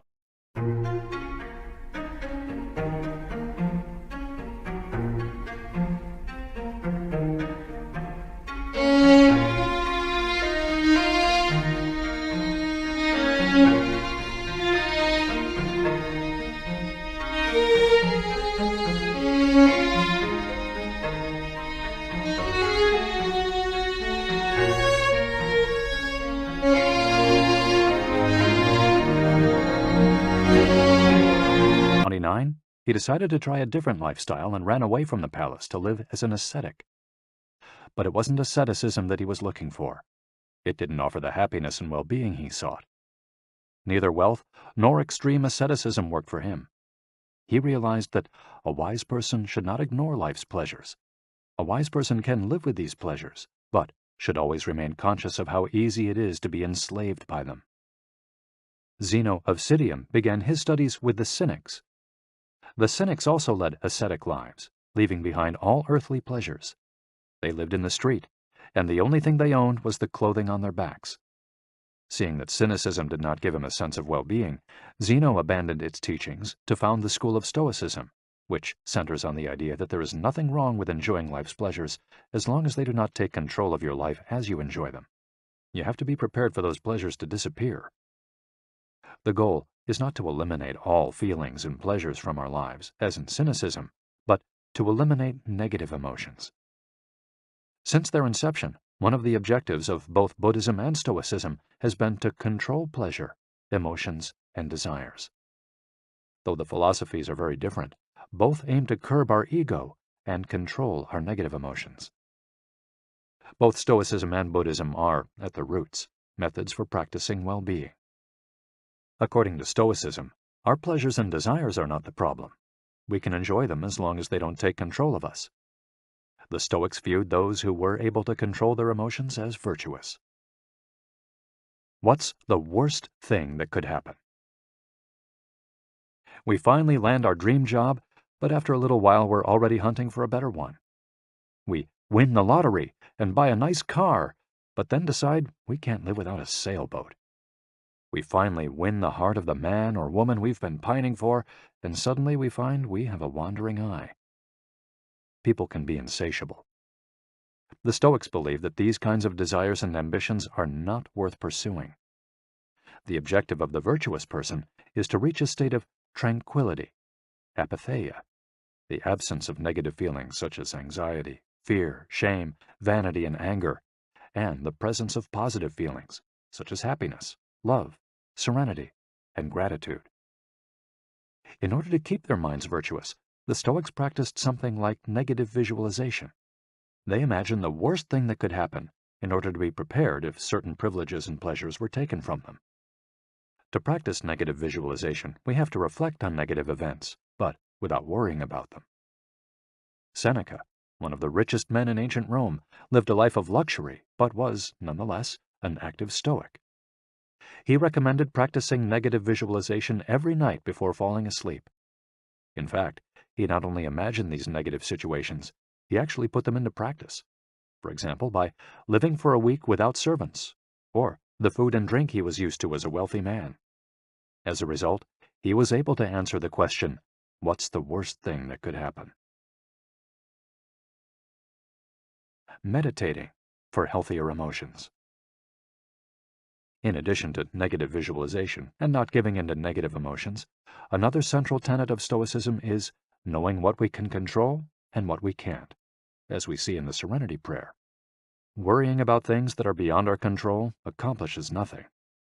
We should have a clear sense of what we can change and what we can't, which in turn will allow us to resist giving in to negative emotions. In the words of Epictetus, "It's not what happens to you, but how you react that matters." In Zen Buddhism, Meditation is a way to become aware of our desires and emotions, and thereby free ourselves from them.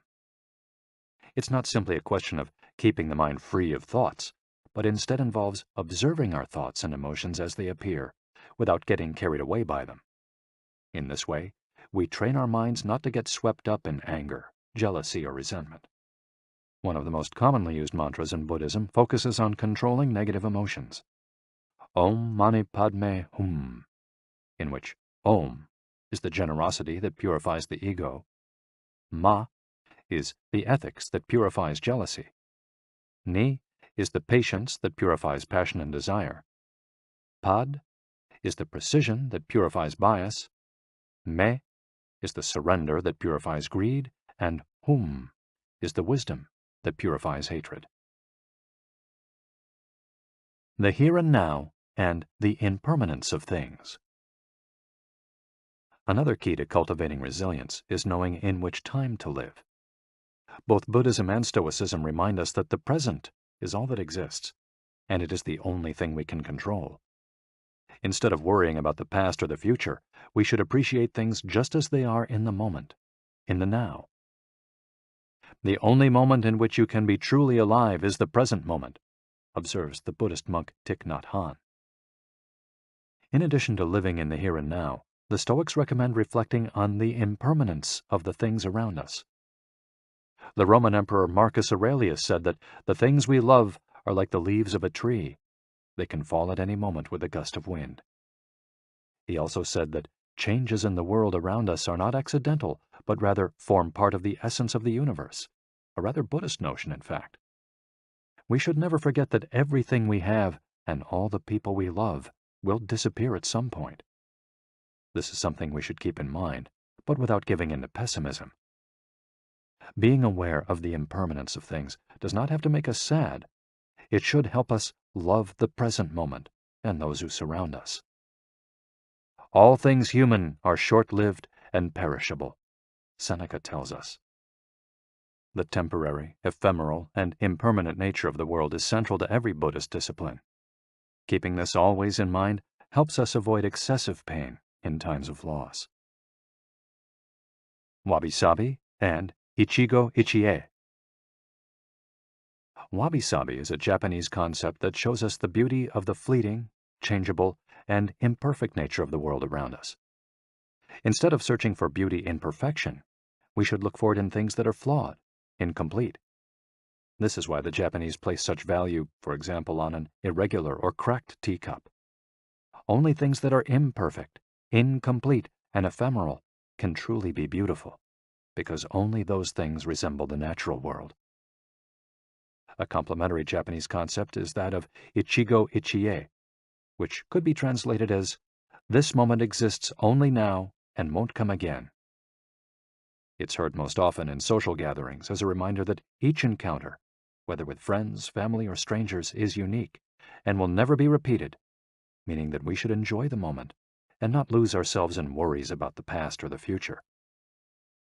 The concept is commonly used in tea ceremonies, Zen meditation, and Japanese martial arts, all of which place emphasis on being present in the moment. In the West, we've grown accustomed to the permanence of the stone buildings and cathedrals of Europe, which sometimes gives us the sense that nothing changes, making us forget about the passage of time. Greco-Roman architecture adores symmetry, sharp lines, imposing facades, and buildings and statues of the gods that outlast the centuries. Japanese architecture, on the other hand, doesn't try to be imposing or perfect, because it is built in the spirit of wabi-sabi. The tradition of making structures out of wood presupposes their impermanence and the need for future generations to rebuild them. Japanese culture accepts the fleeting nature of the human being and everything we create. The grand shrine of Ise, for example, has been rebuilt every 20 years for centuries. The most important thing is not to keep the building standing for generations, but to preserve customs and traditions, things that can withstand the passage of time better than structures made by human hands. The key is to accept that there are certain things over which we have no control, like the passage of time and the ephemeral nature of the world around us. Ichigo-ichie teaches us to focus on the present and enjoy each moment that life brings us. This is why it's so important to find and pursue our IKIGAI. Wabi-sabi teaches us to appreciate the beauty of imperfection as an opportunity for growth. Beyond resilience, anti-fragility. As the legend goes, the first time Hercules faced the Hydra, he despaired when he discovered that cutting off one of its heads meant that two would grow back in its place. He would never be able to kill the beast if it got stronger with every wound. As Nassim Nicholas Taleb explains in Anti-Fragile, Things That Gain from Disorder, we use the word fragile to describe people, things, and organizations that are weakened when harmed, and the words robust and resilient for things that are able to withstand harm without weakening. But we don't have a word for things that get stronger when harmed, up to a point. To refer to the kind of power possessed by the Hydra of Lerna, to talk about things that get stronger when they are harmed, Taleb proposed the term anti-fragile. Anti-fragility is beyond resilience or robustness. The resilient resists shocks and stays the same. The anti-fragile gets better. Catastrophes and exceptional circumstances offer good models for explaining anti-fragility. In 2011, a tsunami hit the Tohoku region of Japan, doing tremendous damage to dozens of cities and towns along the coast, most famously Fukushima. When we visited the affected coast 2 years after the catastrophe, having driven for hours along cracked highways and past one empty gas station after another, we passed through several ghost towns whose streets had been taken over by the remnants of houses, piles of cars, and empty train stations. These towns were fragile spaces that had been forgotten by the government and could not recover on their own. Other places, such as Ishinomaki and Kisenuma, suffered extensive damage but were rebuilt within a few years, thanks to the efforts of many. Ishinomaki and Kisenuma showed how resilient they were in their ability to return to normal after the catastrophe. The earthquake that caused the tsunami also affected the Fukushima nuclear power plant. The Tokyo Electric Power Company engineers working at the plant were not prepared to recover from that kind of damage. The Fukushima nuclear facility is still in a state of emergency and will be for decades to come. It demonstrated its fragility in the face of an unprecedented catastrophe. The Japanese financial markets closed minutes after the earthquake. Which businesses did the best in the aftermath? Stock in big construction companies has been steadily on the rise since 2011. The need to rebuild the entire coast of Tohoku is a boon for construction. In this case, Japanese construction companies are anti-fragile, since they benefited enormously from the catastrophe. Now let's take a look at how we can apply this concept to our daily lives. How can we be more anti-fragile? Step 1. Create redundancies. Instead of having a single salary, try to find a way to make money from your hobbies, at other jobs, or by starting your own business. If you have only one salary, you might be left with nothing should your employer run into trouble, leaving you in a position of fragility. On the other hand, if you have several options and you lose your primary job, it might just happen that you end up dedicating more time to your secondary job, and maybe even make more money at it. You would have beaten that stroke of bad luck, and would be, in that case, anti-fragile. 100% of the seniors we interviewed in Ogimi had a primary and secondary occupation. Most of them kept a vegetable garden as a secondary job and sold their produce at the local market. The same idea goes for friendships and personal interests. It's just a matter, as the saying goes, of not putting all your eggs in one basket. In the sphere of romantic relationships, there are those who focus all their energy on their partner and make him or her their whole world. Those people lose everything if the relationship doesn't work out. Whereas, if they've cultivated strong friendships and a full life along the way, they'll be in a better position to move on at the end of a relationship. They'll be anti-fragile. Right now, you might be thinking, I don't need more than one salary, and I'm happy with the friends I've always had. Why should I add anything new? It might seem like a waste of time to add variation to our lives because extraordinary things don't ordinarily happen. We slip into a comfort zone. But the unexpected always happens, sooner or later. Step 2. Bet conservatively in certain areas and take many small risks in others. The world of finance turns out to be very useful in explaining this concept. If you have $10,000 saved up, you might put $9,000 of that into an index fund or fixed-term deposit and invest the remaining $1,000 in 10 startups with huge growth potential, say $100 in each. One possible scenario is that 3 of the companies fail. You lose $300. The value of 3 other companies goes down. You lose another $100 or $200. The value of 3 goes up. You make $100 or $200.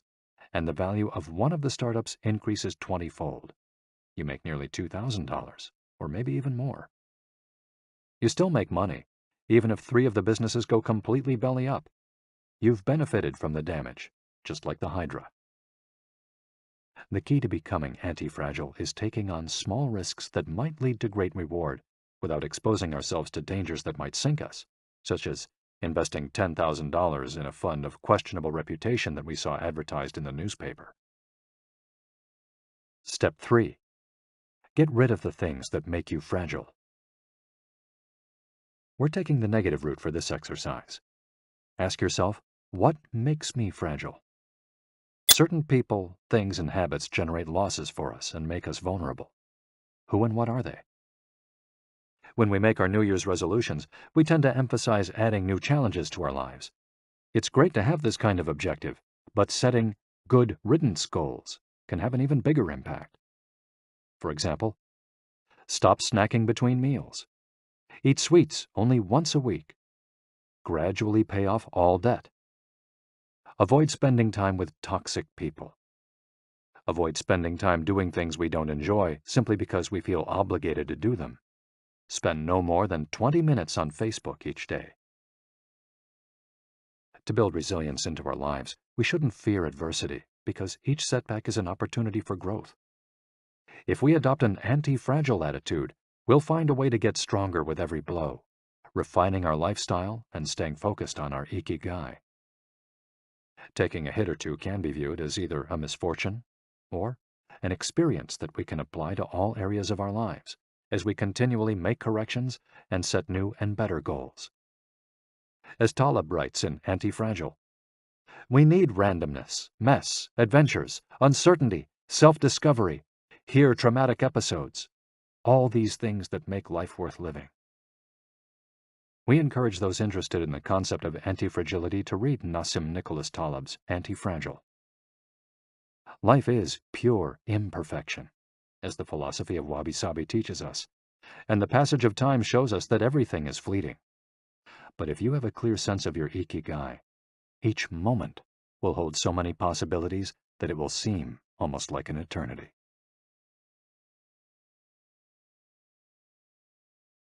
Epilogue. Ikigai, the art of living. Mitsuo Aida was one of the most important calligraphers and haikuists of the 20th century. He is yet another example of a Japanese person who dedicated his life to a very specific ikigai, communicating emotions with 17-syllable poems using a shodo calligraphy brush. Many of Aida's haikus philosophize about the importance of the present moment and the passage of time.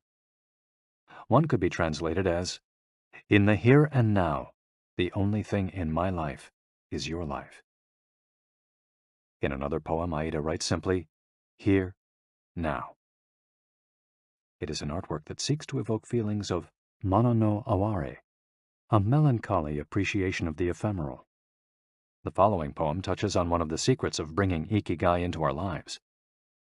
Happiness is always determined by your heart. And one last one, also by Aida, is keep going. Don't change your path.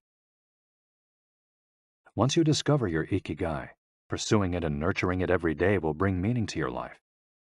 The moment your life has this purpose, you will achieve a happy state of flow in all you do, like the calligrapher at his canvas or the chef who, after half a century, still prepares sushi for his patrons with love. Conclusion. Our ikigai is different for all of us, but one thing we have in common is that we're all searching for meaning. When we spend our days feeling connected to what is meaningful to us, we live more fully. When we lose the connection, we feel despair. Modern life estranges us more and more from our true nature, making it very easy for us to lead lives lacking in meaning. Powerful forces and incentives, money, power, attention, success, distract us on a daily basis. Don't let them take over your life. Our intuition and curiosity are very powerful internal compasses to help us connect with our Ikigai.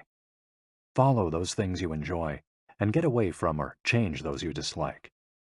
Be led by your curiosity and keep busy by doing things that fill you with meaning and happiness. It doesn't need to be a big thing.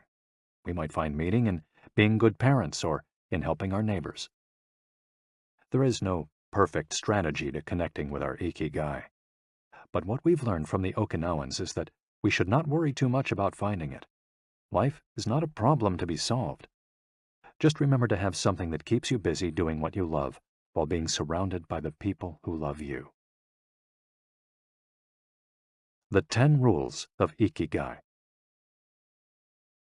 We'll conclude this journey with 10 rules we've distilled from the wisdom of the long-lived residents of Ogimi. 1. Stay active. Don't retire. Those who give up the things they love doing and do well lose their purpose in life. That's why it's so important to keep doing things of value, making progress, bringing beauty or utility to others, helping out, and shaping the world around you, even after your official professional activity has ended. 2. Take it slow. Being in a hurry is inversely proportional to quality of life. As the old saying goes, walk slowly and you'll go far. When we leave urgency behind, life and time take on new meaning. 3. Don't fill your stomach. Less is more when it comes to eating for long life, too. According to the 80% rule, in order to stay healthier longer, we should eat a little less than our hunger demands, instead of stuffing ourselves. 4. Surround yourself with good friends. Friends are the best medicine. There for confiding worries over a good chat, sharing stories that brighten your day, getting advice, having fun, dreaming, in other words, living. 5. Get in shape for your next birthday. Water moves. It is at its best when it flows fresh and doesn't stagnate. The body you move through life in needs a bit of daily maintenance to keep it running for a long time. Plus, exercise releases hormones that make us feel happy.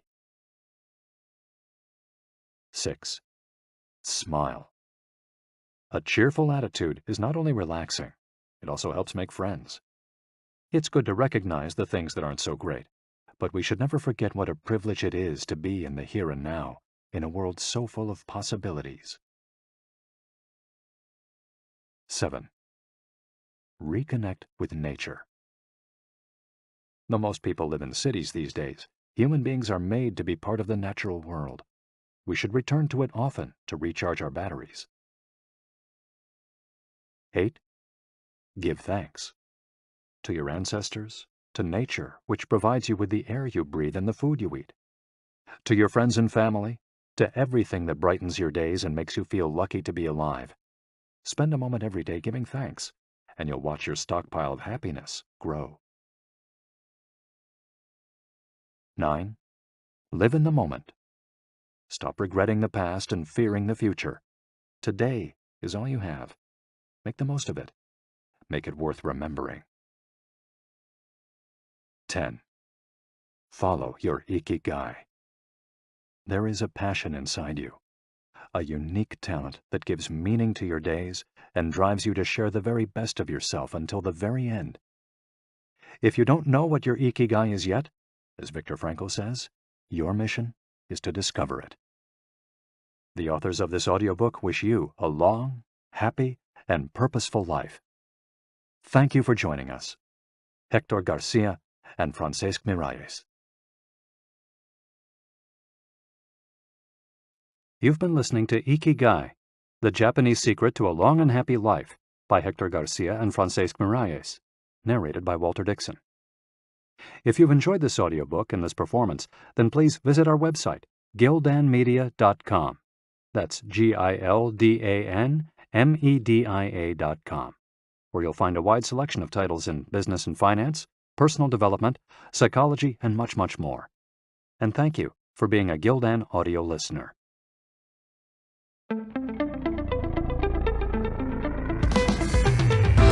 This has been a Gildan audio production.